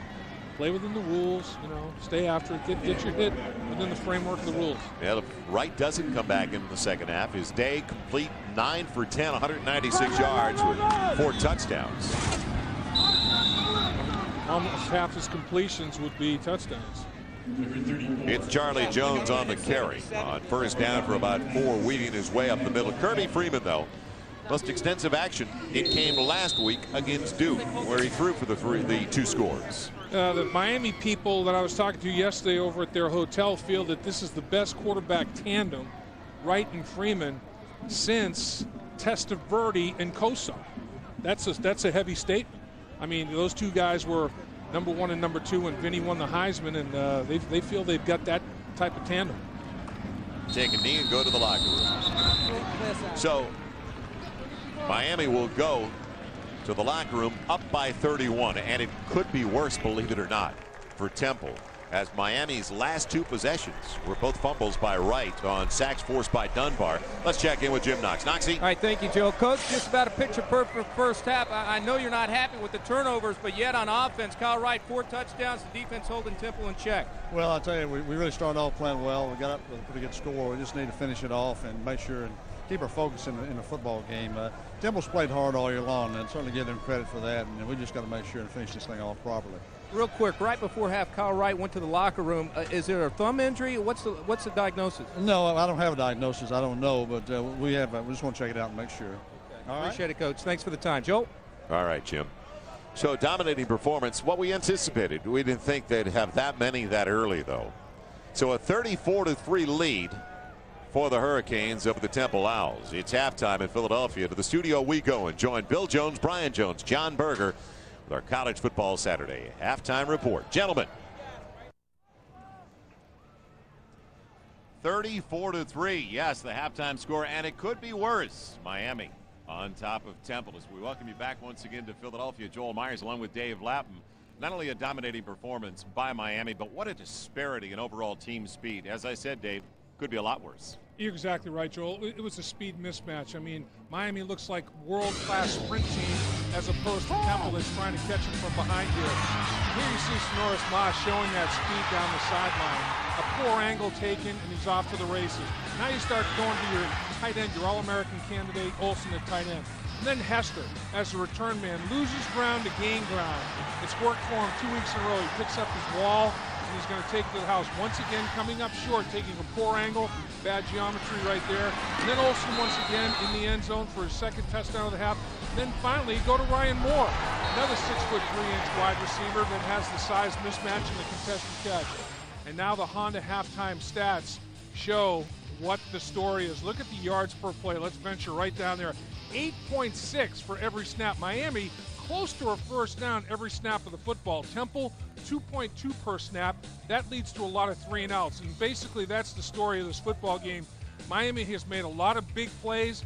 Temple has not been able to generate any big plays to get themselves in this football game. And as we said to start this whole thing, speed kills. And right now Miami's doing a lot of killing. You see Kyle Wright with the thumb all taped up. He's got ice, and obviously it doesn't look real good for the return of Kyle Wright. You don't need him in the second half, so you doubt he'll be back. But the game plan for the Hurricanes are Papa John's keys coming in. Well, they certainly didn't want to have any negative plays, and those 2 fumbles are bothersome, but they certainly overcame them. There were no big plays allowed. You know, Temple had to settle for field goals. There were no chunks that Temple was looking to try to get against Miami. Miami's solid in that area. Start fast. They certainly started fast. Let's see if they'll finish fast as well. And let's see if they get their act together on the ground. Right. As you mentioned, to see that with Miami, they didn't need the ground game. As Hester, is he going to bring it out? Add insult to injury, why don't you? He'll keep it in the end zone. Oh, boy. Do you believe it? Jim Knox, what's the latest? All right, Joe, just got through talking to Bobby Wallace, Temple head football coach. He said they got to be able to sustain drives this second half, and they got to stop those big, explosive, long plays by Miami. easily said than done, I guess. But he said he's happy the way his freshman quarterback is responding. He's growing up in a hurry, and he hopes to have a very productive second half. We'll wait and see, guys. Well, it's going to be a tough second half. Let's see if Miami tries to run the ball. That could make it a little bit easier for Bobby Wallace, at least by the standpoint that it may be a shorter second half, because the first half took a long time. As many times as they threw the football. Well, they'll throw it on first down. And out of the backfield, Hill has the first down again. He'll take it as he's brought down inside the 30 by Ray Lamb, all the way to the 25. It's just too simple on plays like that. How about 55 yards on the first snap? You know, Leggett does a good job here as a wide receiver, throwing a block out on the perimeter. And Leggett, you see Leggett working inside, and then down the football field, also picking up some blocks. Zellner doing a good job as a tight end. And then off to the races he goes is Hill. Here's what I'm talking about right here. You know, you can call that offensive pass interference if it gets called. But off to the races, tight end down the football field, peeling back and getting his block, Zellner. Just an excellent design by Miami and well executed. We've seen worse pick plays than that. From the 25, slamming it is Moss. That's Tyrone, the junior from Pompano Beach. For a couple near the 23. Looking back at the first half possessions for the Hurricanes. Took a long time, didn't it? Yeah. And they came right out of the gate. Touchdown, touchdown, touchdown. Put the foot in the throat. Then they take a possession off where they punt the ball, and then they come back, another touchdown. Now they start to self-destruct, fumble, and that's not going to be something that Larry Coker likes. You know, you don't want to finish the half on that down note.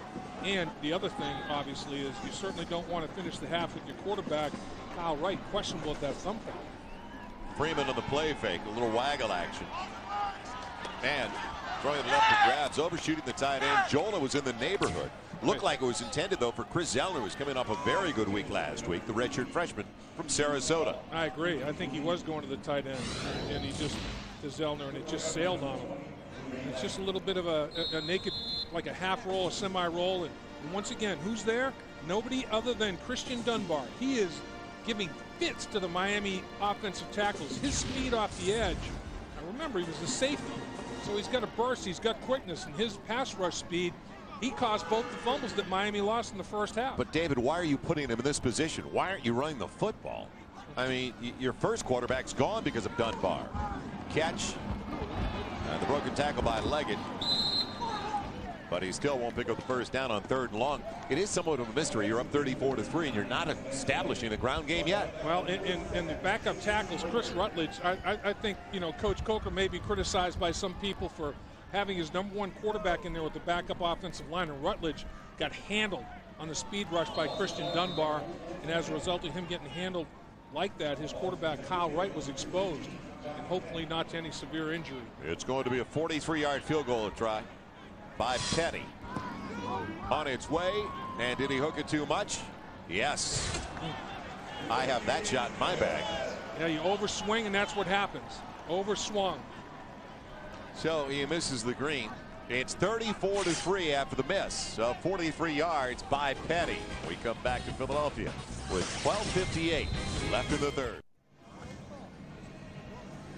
34-3, Kyle Wright down on the sideline, and we're going to check in with Jim Knox momentarily and following up on that story. And let's go to Jim Knox now. All right, Joe. Kyle Wright, of course, a right thumb sprain. He will not be back in the game. 31-point lead. No need for Kyle Wright to return. If it was a closer game, I'm sure he'll be back in. Nothing serious. We're just reporting a right thumb sprain. As you can see, ice on his right thumb right now in the palm of his hand, guys. 3 yards on the carry by Umar Ferguson. So he was done for the day, and a productive one. Usually a sprain means that you got it bent backwards, or you know it's more than just a hit on that thing. That would be just a bruise or a contusion. He may have landed awkwardly on that thumb. Hopefully nothing that will prevent him from going next week.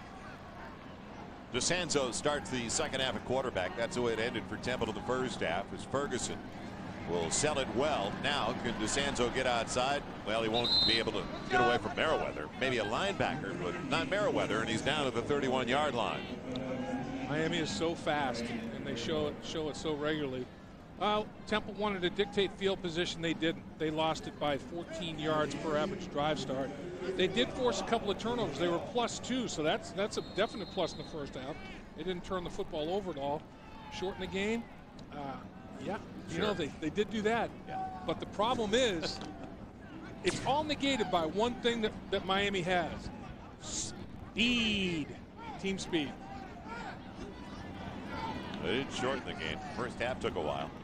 They had it for 22 of the 30 minutes in the first half. Time of possession, of course, means a lot. Low throw, and it's going to be short of the first down. And it goes to the wide receiver. Will they give it to Bruce Francis or not? Yes.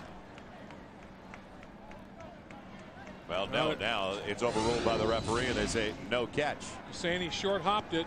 And there is no replay in today's contest. And does he get? No, they definitely hits the ground. Very good call. The umpire has a good view of that. Definitely skipped off the turf. Nice stop by the shortstop there, though. Short hopped that bad boy well.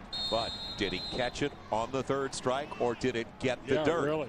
You got to run. And that didn't change the Angel series at all either. Just tag him. We had to get that in today. Just tag him. As soon as you catch it, reach over and tag the DB. Too much time. Oh, no, there's 13 seconds. What, somebody flinch? 13 seconds on the play clock. The last thing you want to do today is stop the clock. Yeah. Hester waits for the punt back at the 30. And there's some confusion going on here amongst the Zebras. Last thing we need is a convention of officials. Yeah, it won't be a first down. It's more than 5. They need 5, make it 6 for the first down. Now, neither team had 12 men on the field and ran a guy off late. I didn't see anything like that. Prior to the snap, defense, offside, threatening the offensive player. 5 yards, still fourth down. That was you in our production meeting. That was you in our production meeting earlier today. Threatening the offensive player. Now it's going to be 4th and short. And don't tell me. Is Temple going to go for it? We can only hope. Now, do you see a threat? Let's see if anybody's threatening here. Oh, there's the threat. There was no contact, but he was in the neutral zone. So it's going to be 4th and a yard. And it looks like, yes, we're bringing the offense back on the field. You're down 34-3. You figure why not, even though you're deep in your own territory.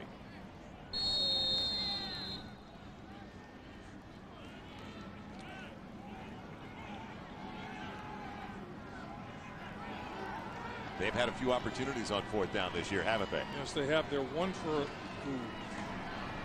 They get it. Got the sneak, I think. They did. They were 1 DeSanzo across. They were 1 for 11 on 3rd down in the first half, and 0 for 1 on 4th down. Now they're 1 for 2 on 4th down in this football game. And nice little push in the middle. Now you got to give a tip of the cap to Barenthal, Bell, Primus. Pretty good job in the interior surge right there. This is a game for Miami on the road for the first time in a month. They had 3 straight at home. It'll be a 5-game winning streak as well at the end of the day for Miami. Ferguson tries to find a little crease. It's not there, maybe a half yard at the most. Now, Temple's had the ball for a long time, which means a lot, doesn't it? When we look at their possession chart. Ooh, man. 1, 2, 3, 4, 5, 6 straight punts, then you lose it on downs, you miss a field goal, and you connect. After a -1 yard drive on 4 snaps, they had the red zone penalty. I mean, they stopped themselves as much as Miami did. Miami was doing a good job of it, but Temple had some self-destruction going on as well. They only had 85 yards of total offense in the first half. The reason they had so many opportunities offensively is the completion goes over to Allbrooks, the wide receiver, because they were getting beat in a hurry. They were 3-play drives for Miami. Right, the explosive play. Yes, quick touchdowns for Miami. So they were getting it back a little bit too often. Well, here you at the very top of the screen, you have Allbrooks, and let's see what the type of route that he runs, and gets working it down the football field, and Allbrooks comes underneath. Pretty good scheme. It's a high-low for Temple to throw the football. DeSanzo now still under 50% completion, but but he's having to grow up in a hurry. I mean, his first exposure to college football is against the 3rd-ranked defense in the nation. 3rd in total defense, 3rd in pass defense, 1st in pass efficiency defense. Need about a yard for the first down, and they get it again. So another first down back-to-back to Sanzo on the sneak. And the best part of it, you can put up all those great numbers. You'll be in the top 10 in total defense, rush defense. What do you do in points allowed? And Miami only gives up 11 a game, and that is 5th best in the nation. It's all about the scoreboard at the end of the day. That's the name of the game. It's how many points you score and how many points you allow. And that's where Miami is so stingy. I mean, with their team speed, when they get in the red zone, they compress the field defensively. There's not a whole lot of holes to throw into. Windows are tight. DeSanzo doesn't have a choice. There's a hole, and in the comeback, Allbrooks can't get to it. It was almost a pick. That was jailbreak right there. I mean, 3 Miami defenders beat their offensive lineman in pass rush, and then one held out, reached out and grabbed. I can tell you, when you're behind as much as Temple is, and you have to throw the football, you're throwing because you have to, not because you want to. It's tough for the pass block. Holding on the offense, number 78. 10-yard penalty from the previous spot. It remains first down. At that point, the left tackle, John Gross, was trying to block about 3 at once. Yeah. They were coming off that side anyway. And what Miami does so well is they play man underneath. And, you know, linebackers have responsibilities, and they plaster people, and that's a pretty good job right there. I mean, you talked about some range. I mean, that's McIntosh running like a safety in a linebacker body. That's impressive. He's played the middle linebacker. Today he's the strong side backer as Ferguson nudges it for about a yard and a half across the 40. But we talked about it at halftime. Overall team speed, there's no comparison. You wonder if these two are going to be on the schedule once again in the next millennium. And I only bring that up because Temple is going to the Mid-American Conference. Right. Miami, ACC, already in the ACC. So. And I think a couple of years, 2-3 years down the road, I think Temple will be able to compete in the Mid-American Conference. They've got to get themselves on track. They have to decide on a head football coach, and then he's going to have a couple of years of his own recruiting under his belt before I think they can compete. Good protection that time. Man, the catch. Breaking the tackle, going to get the first down. It's our leading receiver, Bruce Gordon. Junior from South Florida, from Naples on the West Coast. Transferred from Purdue, didn't play for the Boilermakers after he was also at Dodge City. Look at the size of his college in Kansas. Look at the size of his hands. They say his hands are like hams, big old muckers. And he catches everything. He plucks this ball right out of the air. The protection was outstanding, and he reaches out and plucks the football with those big hands. And now he's going to be determined to get yards after catch. I mean, you're not going to sling him to the ground like Merriweather was trying to do. He picked up an extra 8 yards after the catch. The last time Temple beat Miami was 1930. I remember that game. Man, that was out of rhythm from the beginning. DeSanzo bobbled it, couldn't get away from center.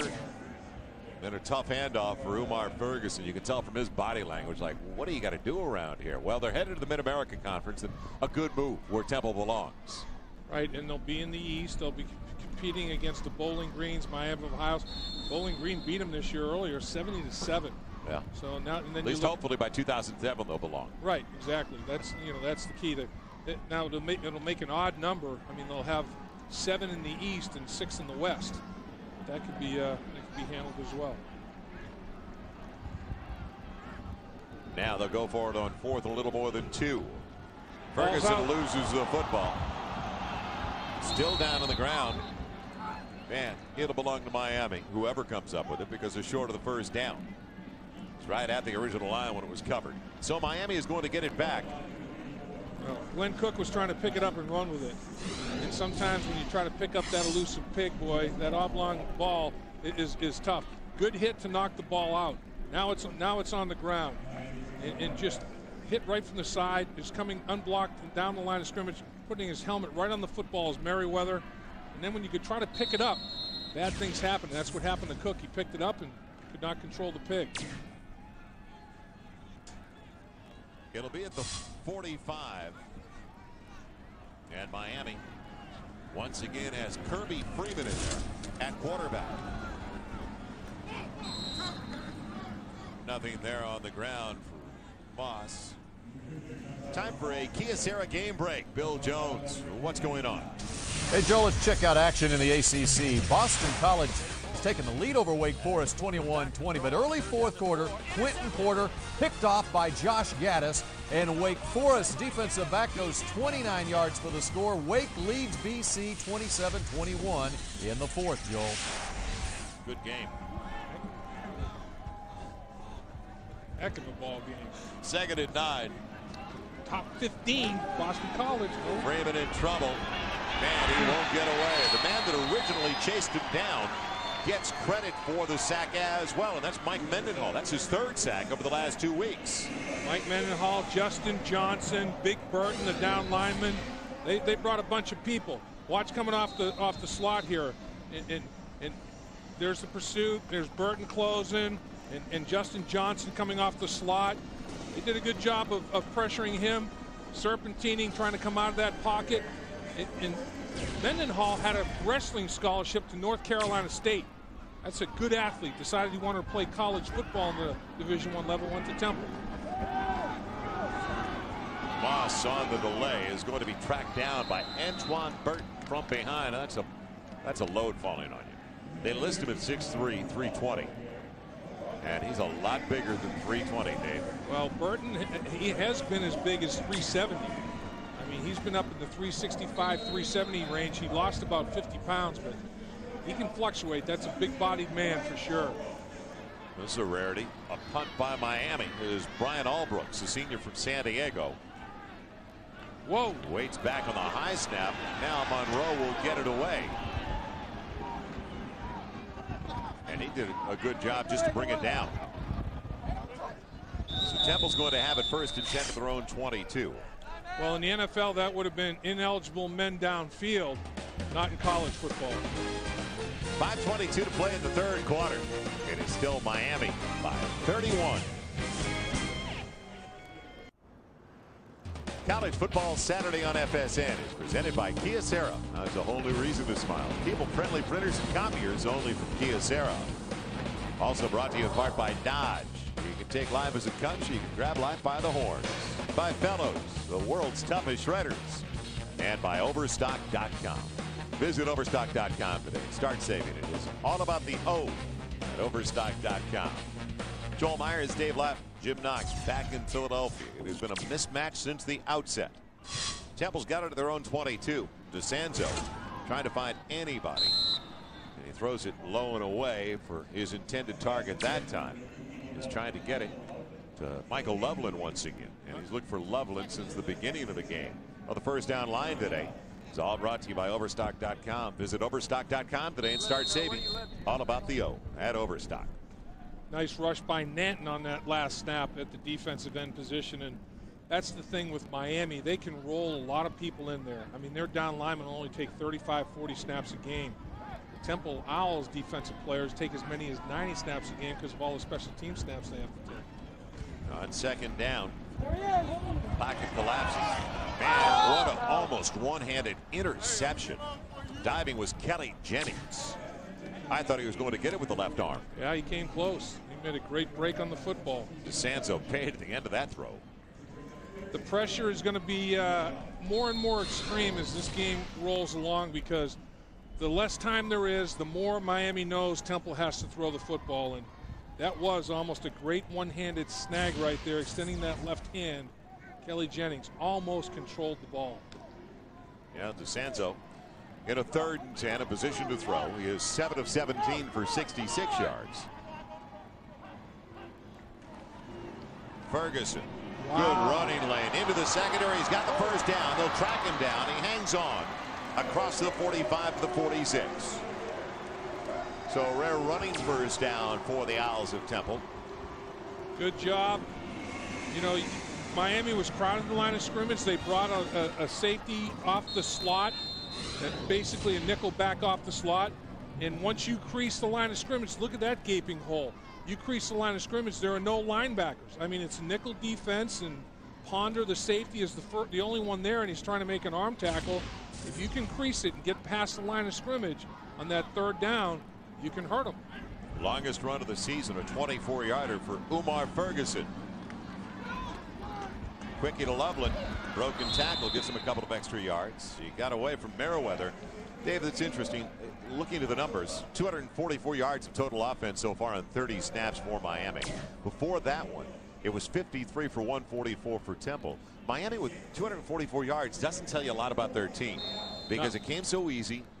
Short drives, 3- and 4-play drives where the big play, I don't know if they consistently know enough about themselves offensively yet. No, I agree. I think it's still a work in progress. They hurt Temple with big plays, and then they took advantage of short fields as well. Ferguson belted into the backfield. I don't think there's any doubt about their defense, overall team speed on the defensive side of the ball. But I think there's still going to be question marks, and you wonder when you put together a schedule from year to year and sometimes way too far in advance, how much does it help you to have South Florida, Duke, and Temple in the middle of your schedule? Yeah, that's true, and because now down the road, November 5th is the big matchup. I mean, Miami, let's face it, they're gearing toward the Virginia Tech matchup. There is no question about it. Sometimes, though, we've seen it in the Big 12, for example. Bill Snyder has been criticized heavily for his soft schedule early on, but in a lot of cases that generated momentum for later success. On third down is put down by DeSanto, and he'll go down. Tracked down by Kareem Brown, who's been all over it today. But looking at what is developing now for Miami and how much they can tell about themselves after a performance like we've seen so far with 3.5 to play against Temple. Now Georgia Tech and North Carolina back at home in ACC play, and there's the game at Blacksburg. Yeah. They've got to find out, are they going to be prepared for one of the most, I've been there. It's a tough venue. It's a hostile environment. It is. So are they going to be ready? Well, this is deep into your season to have a game against Temple, your 6th game of the season. And then after Virginia Tech, you've got Virginia down the road, you know, and then you got Wake Forest, the game after Virginia Tech. Wake Forest giving Boston College all it can handle at BC today, 14th in the country. So it's not going to be easy down the stretch. Trying to keep it away from Hester, who falls down and takes a shot at the end of the play. He's already sliding out of bounds, so it's going to be a personal foul. Now, was he being blocked into Hester? Because there was a blocker that was engaged. And will this flag be picked up? They're going to talk about it. That's Dunbar trying to plead his case. And Hester makes a poor decision over the shoulder. Now he's pushed. Yes. The defender actually illegally blocked him in the back. Maybe that's the penalty. I mean, I thought that the block by Walden was in the back, so I'm not sure that I would call the late hit because Walden pushed him in the back right into the contact. I got to believe they're going to mark it off. After the play, against dead ball, Temple. Personal foul, number 45 of the kicking team. 15-yard penalty. I think that's a bad call. I think Walden pushed him into him. I think you can call Walden. That's an illegal push in the back, and he pushed him right into him. That's a terrible call. That's a blown call right there. And here he is. He's going to try to break down. Walden's going to push him right in the back, right into Hester.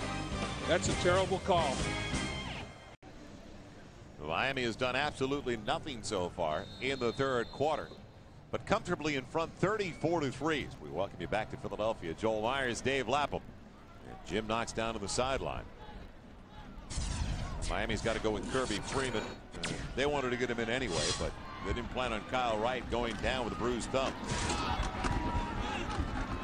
Their running back, Charlie Jones, a sophomore from Homestead, slams his way to the 20-yard line for a couple. Well, coming into the game today, Miami, the highest ranked team with 1 loss. Right. Number 6 in the nation. The USA Today coaches. But across the board, though, they were number 6 in the country. And what's coming up for some of the other teams is what we're going to be following and looking at over the next couple of weeks. Because their only loss was to number 5 Florida State, the first game of the season.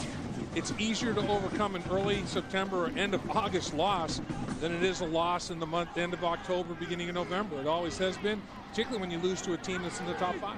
Lost that game 10-7 as Dunbar has clearly been the star for Temple. And he takes care of Charlie Jones that time for a loss. Back to the 18-17-yard line. Coming up, remaining schedules now, Dave, for the top 4. Well, today, you know, you got this USC Notre Dame battle that's going on, and UCLA, that's never an easy deal.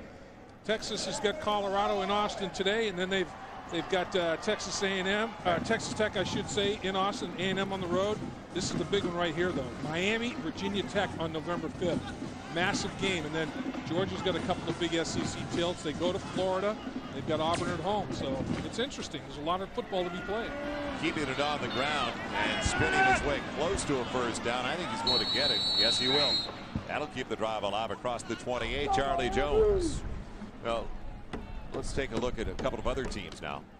Florida State, Alabama, Penn State, of course, at Michigan today. Florida State, Florida's always a big tilt, and Alabama, Auburn. You kidding me? And then Tennessee and LSU. There's nothing easy for Alabama. Penn State, as you mentioned, Joel, big game. Michigan matching up Wisconsin, Michigan State. The Big Ten is wide open. It is wide open. So one loss, you are definitely not out of the picture when you look at everybody's tough schedule down the stretch. Alabama right now in the fourth quarter tied with Ole Miss at 10 apiece. Charlie Jones maneuvering well, where he's tripped up by the defensive back Garrett Schultz, the young man who was actually blocked in the back on that personal foul call. It wasn't Mendenhall who they called 45, but it was Schultz. Burton has him dead to rights. No, he doesn't. Make him miss in the backfield. Now you make him miss again. He ran laterally as fast as he ran forward. That's the kind of depth they have at Miami. With these last couple of runs, Miami is finally in the positive category. They started this drive -6 yards rushing on the day with the quarterback sacks. Keep Jones in the eye. It'll be Jones. Short of the first down on the final snap of the third. So that'll take it to 37. It'll be 3rd and 2 when we come back to start the fourth. Before better than 23,000, by far the largest crowd of the year for a Temple football game. They're beginning in the neighborhood of 9 or 10 per contest. And now they've got better than 23. Gotta believe about 15 to 17 Fiver Miami fans though. We'll come right back at the start of the fourth. Through 3, Miami 34, Temple 3. And you're watching College Football Saturday. All presented by Kyocera on FSN.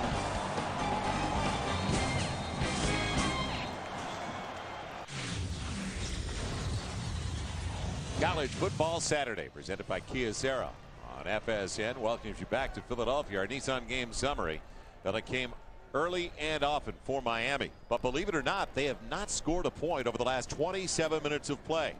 We start the fourth quarter. As Freeman with a nice play fake on the dump off to his fullback. Gets the first down on 3rd and a deuce. He's spun out of bounds. That is James Bryant. Time for a Kyocera game break now. Let's check into the studio with Bill Jones. Bill. Joel, you mentioned a moment ago, Alabama and Ole Miss tied up at 10. 3 seconds left in the game. Alabama's Jamie Christensen, a 31-yard field goal. It is good, and Alabama remains unbeaten, 13-10 over pesky Ole Miss. Man, you got to win games like that to run the table. That was a big win for him right there. Nobody thought it was going to be that close, Dave. You never know. You never know. And to pull one of those out, there's no such thing as UW for ugly win. They're all W's. Charlie Jones bouncing his way inside the 40 to the 39. And let's head downstairs. Noxie, what's going on? Answer an email, Mark, from Atlantic City. Say, hey, check out the sidelines. We have the oldest ball boy in NCAA history for Temple, and here he is, Jim Brodsky. How you doing? 63 years old from Atlantic City. I guess one of your friends spotted you. How many years being a ball boy for Temple? 43 years. Biggest memory?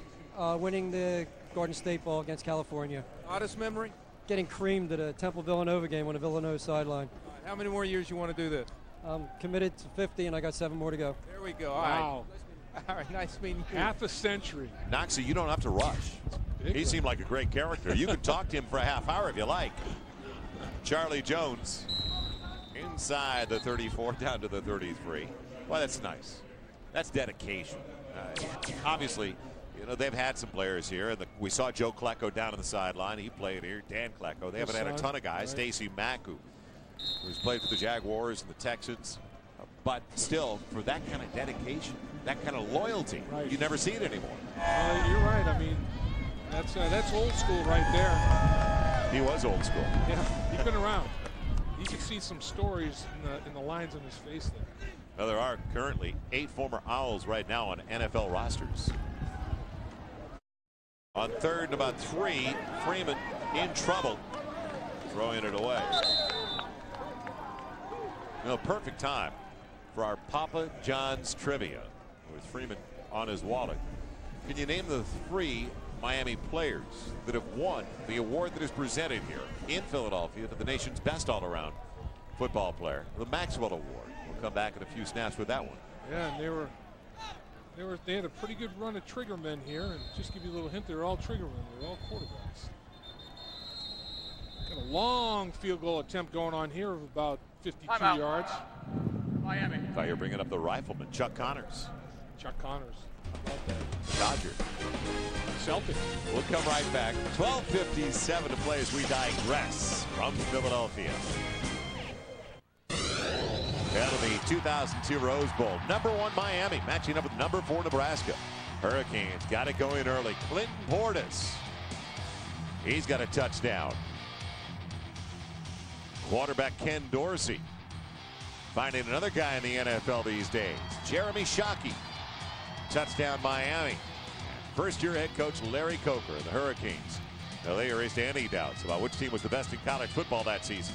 But the 2001 campaign, his first year, defeated the Cornhuskers 37-14. Boy, Dorsey looks about 40 now after playing for the 49ers. And that man right there. Compared to that shot. Larry Coker, 48-7 coming into today's game. He has 55 games as a head coach for the Hurricanes. Best in college football since he started coaching. Miami, 4th and 3, gets it, but a flag on the play. They spin it out. I wonder if they're going to call offensive pass interference. Terrell Walden, the wide receiver, on the catch. Was it a pick play thrown by the linesman where you normally see something like that? And it was. Yeah, they get the pick.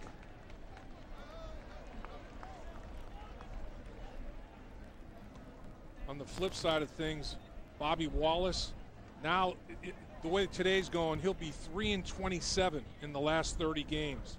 That wears on you. 3 wins, 27 defeats. And that's one of the big reasons. I think he burned out. I think he's just had enough. He wants to go back down south to see his family, his parents in Alabama. Spend some time down there. Dave, he told us earlier, he said that he hasn't taken a break for 30 years. Right.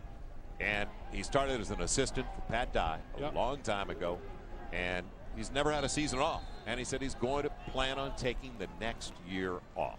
Spend Thanksgiving, Christmas, all the holidays with the family that you don't get to spend otherwise when you're in this profession. Mark it off. Allbrooks waits for the punt from Monroe. It'll take a Temple roll. Man, Miami will down and around the 13, 14-yard line. Well, our Papa John's trivia. Can you name the 3 Hurricane players to win the award presented here in Philadelphia, the Maxwell Award, the nation's best all-around player? You said 3 QBs, Dorsey, Torretta, and Testaverde. And how about Testaverde still playing? I mean, winning the game for the Jets, coming out of retirement. Big story. Vinny Testaverde keeps himself in tremendous shape. Gino Torretta, Ken Dorsey, pretty big. And Kyle Wright, did he have himself a game or what? He was almost perfect on the day. He should have been. And he threw 4 touchdown passes. He's thrown 7 touchdown passes in 6 quarters. He threw 3 last week and 4 in 2 quarters of this game. So in a game and a half, 7 touchdowns. Pretty good. Ferguson battling to lose a yard. He should have been 10 for 10, Dave. Don't forget his only miss was James Bryant out of the backfield, and the fullback just let it go right through his hands. Well, it was behind him. You know, Joel, the ball was behind him. You know, through his hands. I'd like to see you make that catch. Well, that he was peeking over his left shoulder. No, the ball was ready thrown to behind get him. popped. He was thrown behind him. And Wright will tell you if he throws the ball at him or in front of him. But, anytime you throw the ball behind the receiver, it's a 50-50 deal. 3 minutes gone by in the 4th. And let's face it, Miami has been kind to Temple ever since they got up early. Now on 2nd and 11. Nice. It's an easy one over the middle. Man is completed to Demario Hamilton. He just settled in. Once he got beyond the linebackers, it was available. And a first down for the Owls out to their own 37. And a lot of times, Temple felt like they had to out-scheme Miami to get this open. And the scheme was pretty good. And they found a little bit of a seam. You see 2 receivers in the same area, putting a lot of pressure on the linebacker in that zone, Leon Williams. He didn't know whether to take the underneath guy or the over the top, kind of a high-low deal, and he couldn't guess right. It'll be Ferguson. A nice little seal over on the left side. Fullback Josh Bundy gave him a chip. He's got it out to the 42 for a gain of 5. They have shown the ability to run the football since the beginning of the game. They have not been able to consistently do anything, though. I like Ferguson's toughness. I mean, he finishes runs. He's competitive. He's got great contact balance. He's got very good feet. Not a speed guy. I mean, that's, as we said many, many times, that's what Temple's lacking. They don't have anybody to stretch the field. They don't have any home run hitters. I mean, they have to just chip away at you, and to go on 10 or more play drives against this Miami defense is tough. Yeah, only 141 yards in total offense for Temple. It'll stay at about 141, make it 139. He loses 2 back to the 39. So Miami, who came in number 3 overall in total defense, Beeson's there. We've talked about their team speed on defense, and this is a very good Miami defensive unit. It's going to rank with one of the better ones that we've seen in recent years out of the Coral Gables program. But when we get back to 236 per game coming in, so they're only going to enhance their position on a national level. Yeah, Coach Coker felt like they could be number 1 in the country. Felt like there were a big play here and there they gave up because of a mental mistake, but they're legit. There's no question. They can fly. DeSanto buying time and put your receiver in a tough position to succeed. That's what he did there. As it's complete to about the 41-yard line. Taking that one, it was Loveland. You know, with Miami, a good example, you were talking about Beeson on the play before. I mean, here's a guy playing linebacker that's 6 feet, 225 pounds, played fullback, safety, now he's a linebacker. I mean, they can just, their whole MO is to get as much speed on the field as they possibly can. And Temple has taken bad angles, adjusting to that speed the whole game on both sides of the ball. Kind of wonder why Hendy didn't do all the punting today. He had all year, and for some reason they had McLaughlin in there.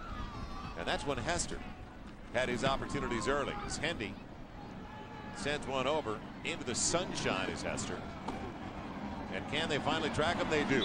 Good coverage downfield. Dunbar down there early again. He's been all over the field. Well, after 10 straight days of rain in the city of Philadelphia, finally they get a break. It has been. Well, it should be lush by now. It's been a great day for football. Miami gets it back, and they have it back at their own 21. And they've gone a long time without a score. Kirby Freeman, back up. A redshirt freshman from Brownwood, Texas, stays in there at quarterback. If you joined us late, Kyle Wright. Last series of the first half went down after Dunbar got him and scraped the ball away. He also got a piece of the throwing hand of Wright and injured his thumb on his right hand. Little dump off, and it goes for good yardage all the way across the 30. Second catch of the game for Jarrell Walden. Nice block by Jones on the perimeter at the wide receiver position. And look at Larry Coker. He's won over 87% of his games. Mac Brown just one game behind in the loss column, same number of wins, but he's won more than anybody since 2001. Jack Link's beef jerky, best winning percentage. Say that 5 times fast. Yeah. So it's a first down after the catch by Walden. It'll be a delay. I've been waiting to see this young man. Andrew Johnson, 4 carries for 60 yards. He's a sophomore from Pittsburgh. And I thought we'd see him a little bit earlier in the second half. In fact, I thought we'd see all 4 backs rotating a lot in the second half, and maybe even take Moss out altogether and go with Thomas, Jones, and Johnson because of the way these guys looked against Duke. Yeah, Moss, I don't think Moss has been out for quite a while. Moss hasn't been very heavily involved. It is homecoming here at Temple. So I guess Does he look bewildered? That's why had a little bit of moose going on that here. Looked like something about Mary. Yeah, it was spiked. Oh, you're killing me. Second down and long. I love Mary. Johnson trying to weave his way. I think he had a better chance if he went to the boundary. It'll be 3rd down and long, 3rd about 6. I love the way you can make those reads from up here. First down line, all brought to you by Overstock.com. Visit Overstock.com today. It's all about the O. Joel Myers, Dave Lapp, Jim Knox. And it was over in the first quarter here. It was 3 consecutive scores to start the game for Miami. 92-yard touchdown pass to Moss, a 21-yard toss to Olsen, and then Hester put on a show with a 48-yard punt return. What a shock that Hester would spin away. Look at Temple just moving around right before the snap, trying to confuse Miami. Freeman buying some time out on the edge, and can he get to the marker? He'll run out of bounds, and I think he's got it. He does. Stops the clock right across the 44.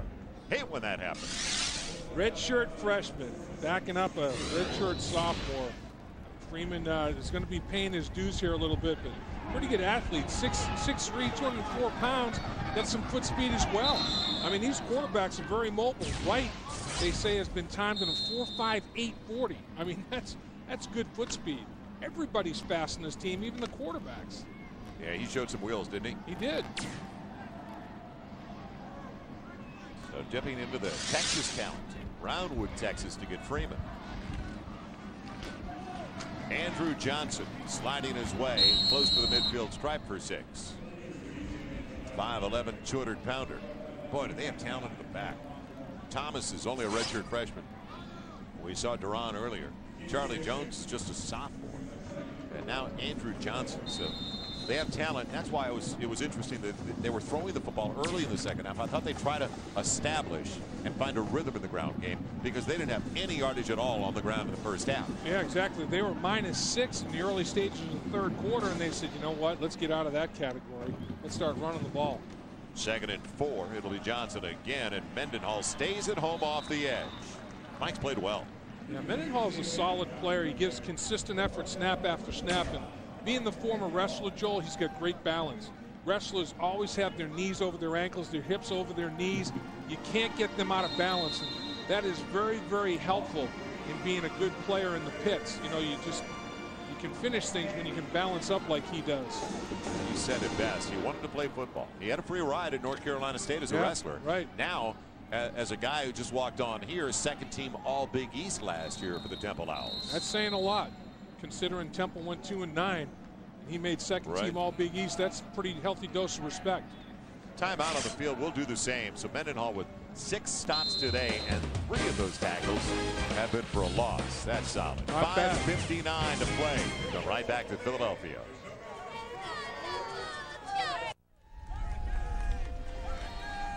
On the far sideline, in the sunshine. Makes sense, doesn't it? They're enjoying things on the Hurricane sideline. 34-3 Miami. But Miami has not scored so far in the second half with Kirby Freeman at quarterback. It'll be 3rd and long, 3rd and 7. First snap out of the timeout, 5:59 to play. Dunbar can't get there. Perfect toss. What a hit, Khalil Jones, the redshirt freshman from Miami, in stride for first down to the 38. Bill Jones with a Kyocera game break. What's the latest, Bill? Joel, Wake Forest led Boston College 30-21 with 3 minutes left in the game, but backup quarterback Matt Ryan comes off the bench for BC and throws 2 touchdown passes. This one to Kevin Challenger in the span of 1 minute. 2 touchdown passes for Ryan. 35-30 BC over Wake Forest, the final. Wow. That's tough. What a comeback. Faked the double move one way and came back to the other side of the field. What a toss. Man. That's amazing. 2 touchdown passes in a minute. Told you we should have called that game. They give. Nothing doing inside the 38. Down to the 37 for Duran Thomas. You know, the one thing, Joel, you mentioned that Miami has not scored in the second half. Temple's not going to quit in this game. I mean, the Temple players here, a high percentage of the Temple players, Temple's the only school that offered them a Division 1A scholarship. So they got a lot to prove on a week-to-week basis. And they want to try to compete with Miami as best they possibly can. They get something to prove to themselves and everybody else. 2nd and 9 for the 37 of the final 5 minutes of play.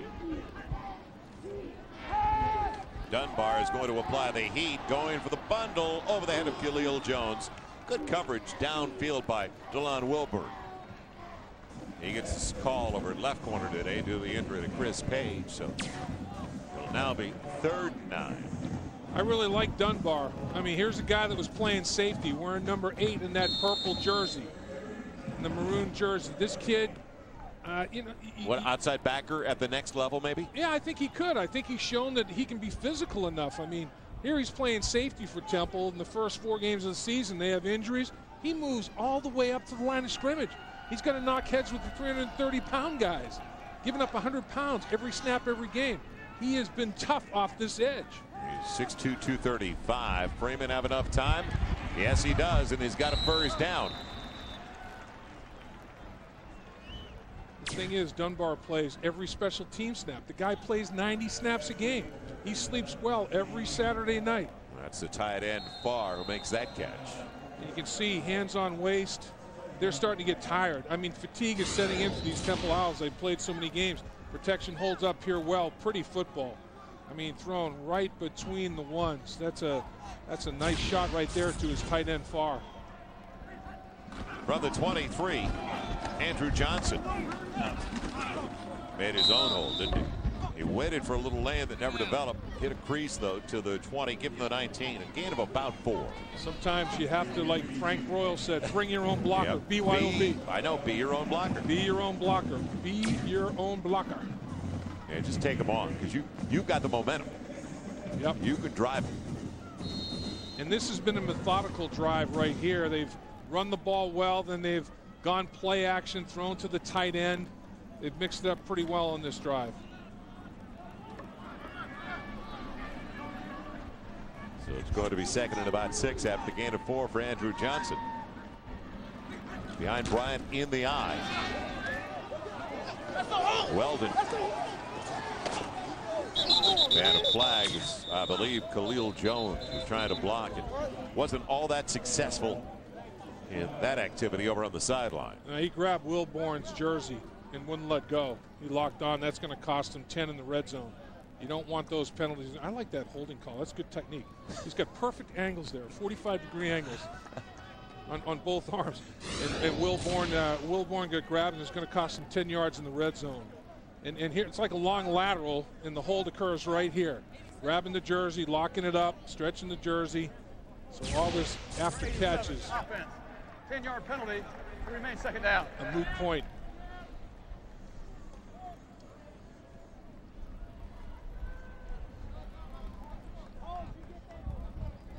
So they move it back to the 25. 3:15 remaining. And will Miami be able to score in the second half? That would be a pick-me-up for Temple. Granted, Miami didn't try to do much offensively. But still, let's face it, these two teams, they don't recruit exactly the same athlete. No. They're not in the same kitchens. Johnson. Dropped by Wellborn. Now it's going to be 3rd and 10 coming up from the 22. You know, one guy that I'd like to see win another game, I'd like to see Bobby Wallace get that 20th win.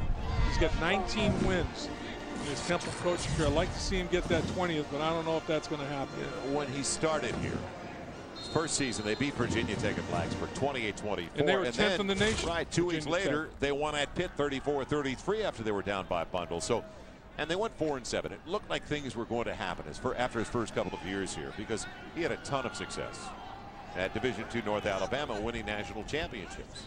But it's tough to recruit. Finally, now they have a facility. They're going to be in a conference. Well, it looked like they got a quick jump. At least Temple got a quick jump. And finally, Mendenhall takes care of the quarterback.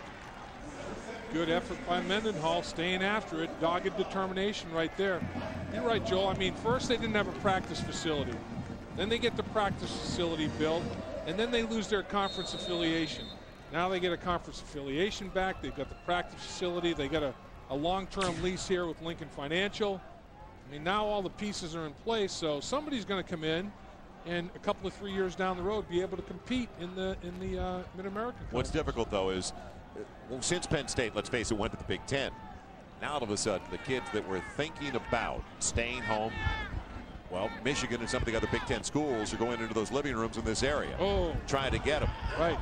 And competing with Penn State, where it was Temple against Penn State occasionally.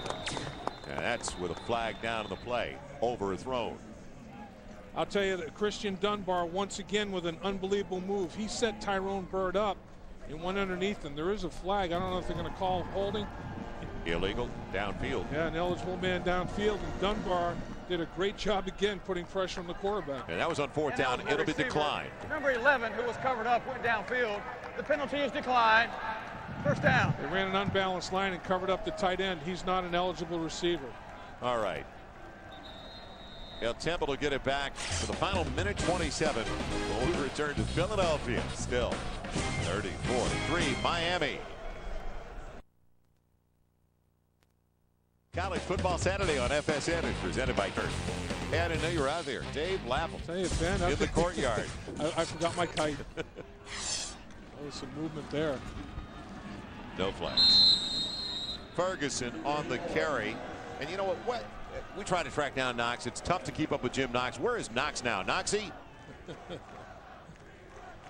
All right, Joe, we're going to head out a little early today because Hooter and Baby, they said they're going to show me around Philly. Grab a few cheesesteaks. Dave Lapham already ate all the cheesesteaks yesterday. Yeah, he's right, absolutely. Boy, he tossed that microphone. By the way, we were on South Street yesterday, where all the hippies meet, the Orlons, thank you. But Dave Lapham ordered a cheesesteak. One cheesesteak. I was behind him in line at Jim's. Yes. I ordered two because I know Dave's capabilities. It was Dave steak and cheese. ate two. That second one. And he was in a horizontal position most of the afternoon from that point on. Digestive problems, bro. We have an injured Miami Hurricane. Yeah. Not good. They take a look at Dwayne Hendricks on the defensive line for the Hurricanes. Hate to see that at the end of a game that's already over and long over. It's now time for our Kyocera wireless call to the game. Now let's go back to the first quarter. Quick one outside, uncovered. First down and a lot more. There he goes. Moss down the sideline. Will they have an angle on him? No. Inside the 20 on the second snap for Miami. Touchdown Hurricanes. Santoris Moss with the second longest touchdown catch in school history, a 92-yarder. Got those quick feet. Kind of day it was going to be for Temple. Umar Ferguson. He's got, I believe, a first down. Why did they bring in the chance for a measurement? Umar's got a little oomph to him. I mean, Umar will finish now. It'll be a first down. They'll move the chains with Lower 38 seconds to play. Lower those pads and thump it a little bit. You got to like a guy like that. You know, you're 0-7 now. You know you're staring right down the barrel of 0-7.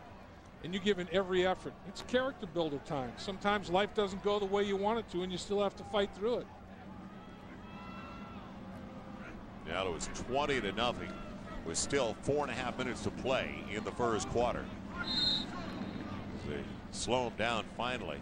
They get Ferguson. And that is going to be the final snap of the contest. I'll tell you something. Bobby Wallace knows it too. Larry Coker is one incredible sportsman.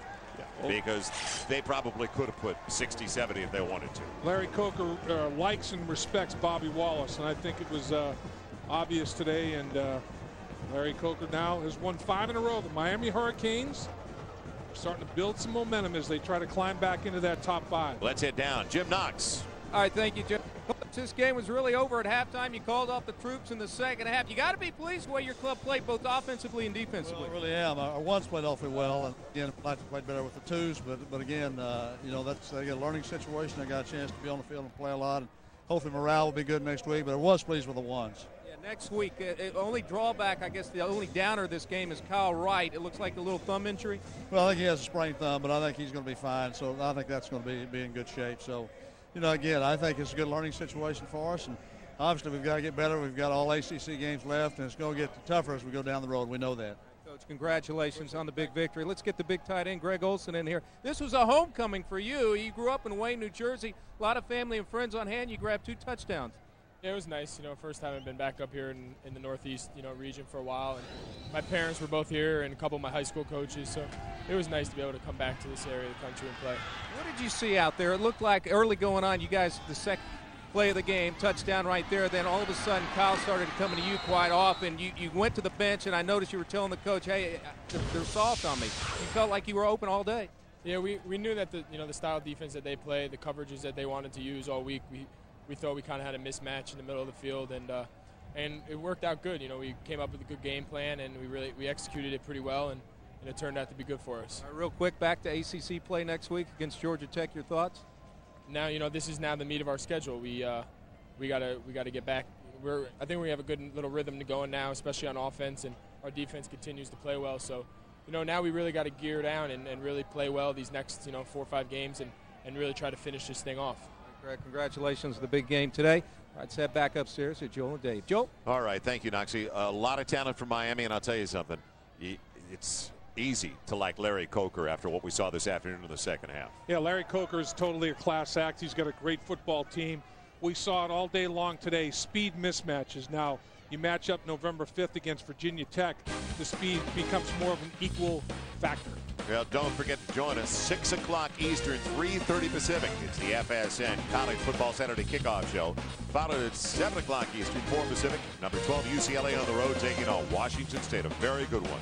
Now for Dave Lapp and Jim Knox, I'm Joel Myers. Thanks for being with us. So long, everybody from Philadelphia. Our final score once again. The number 6 team of the nation rolls right along. Miami cruises to a 34-3 win.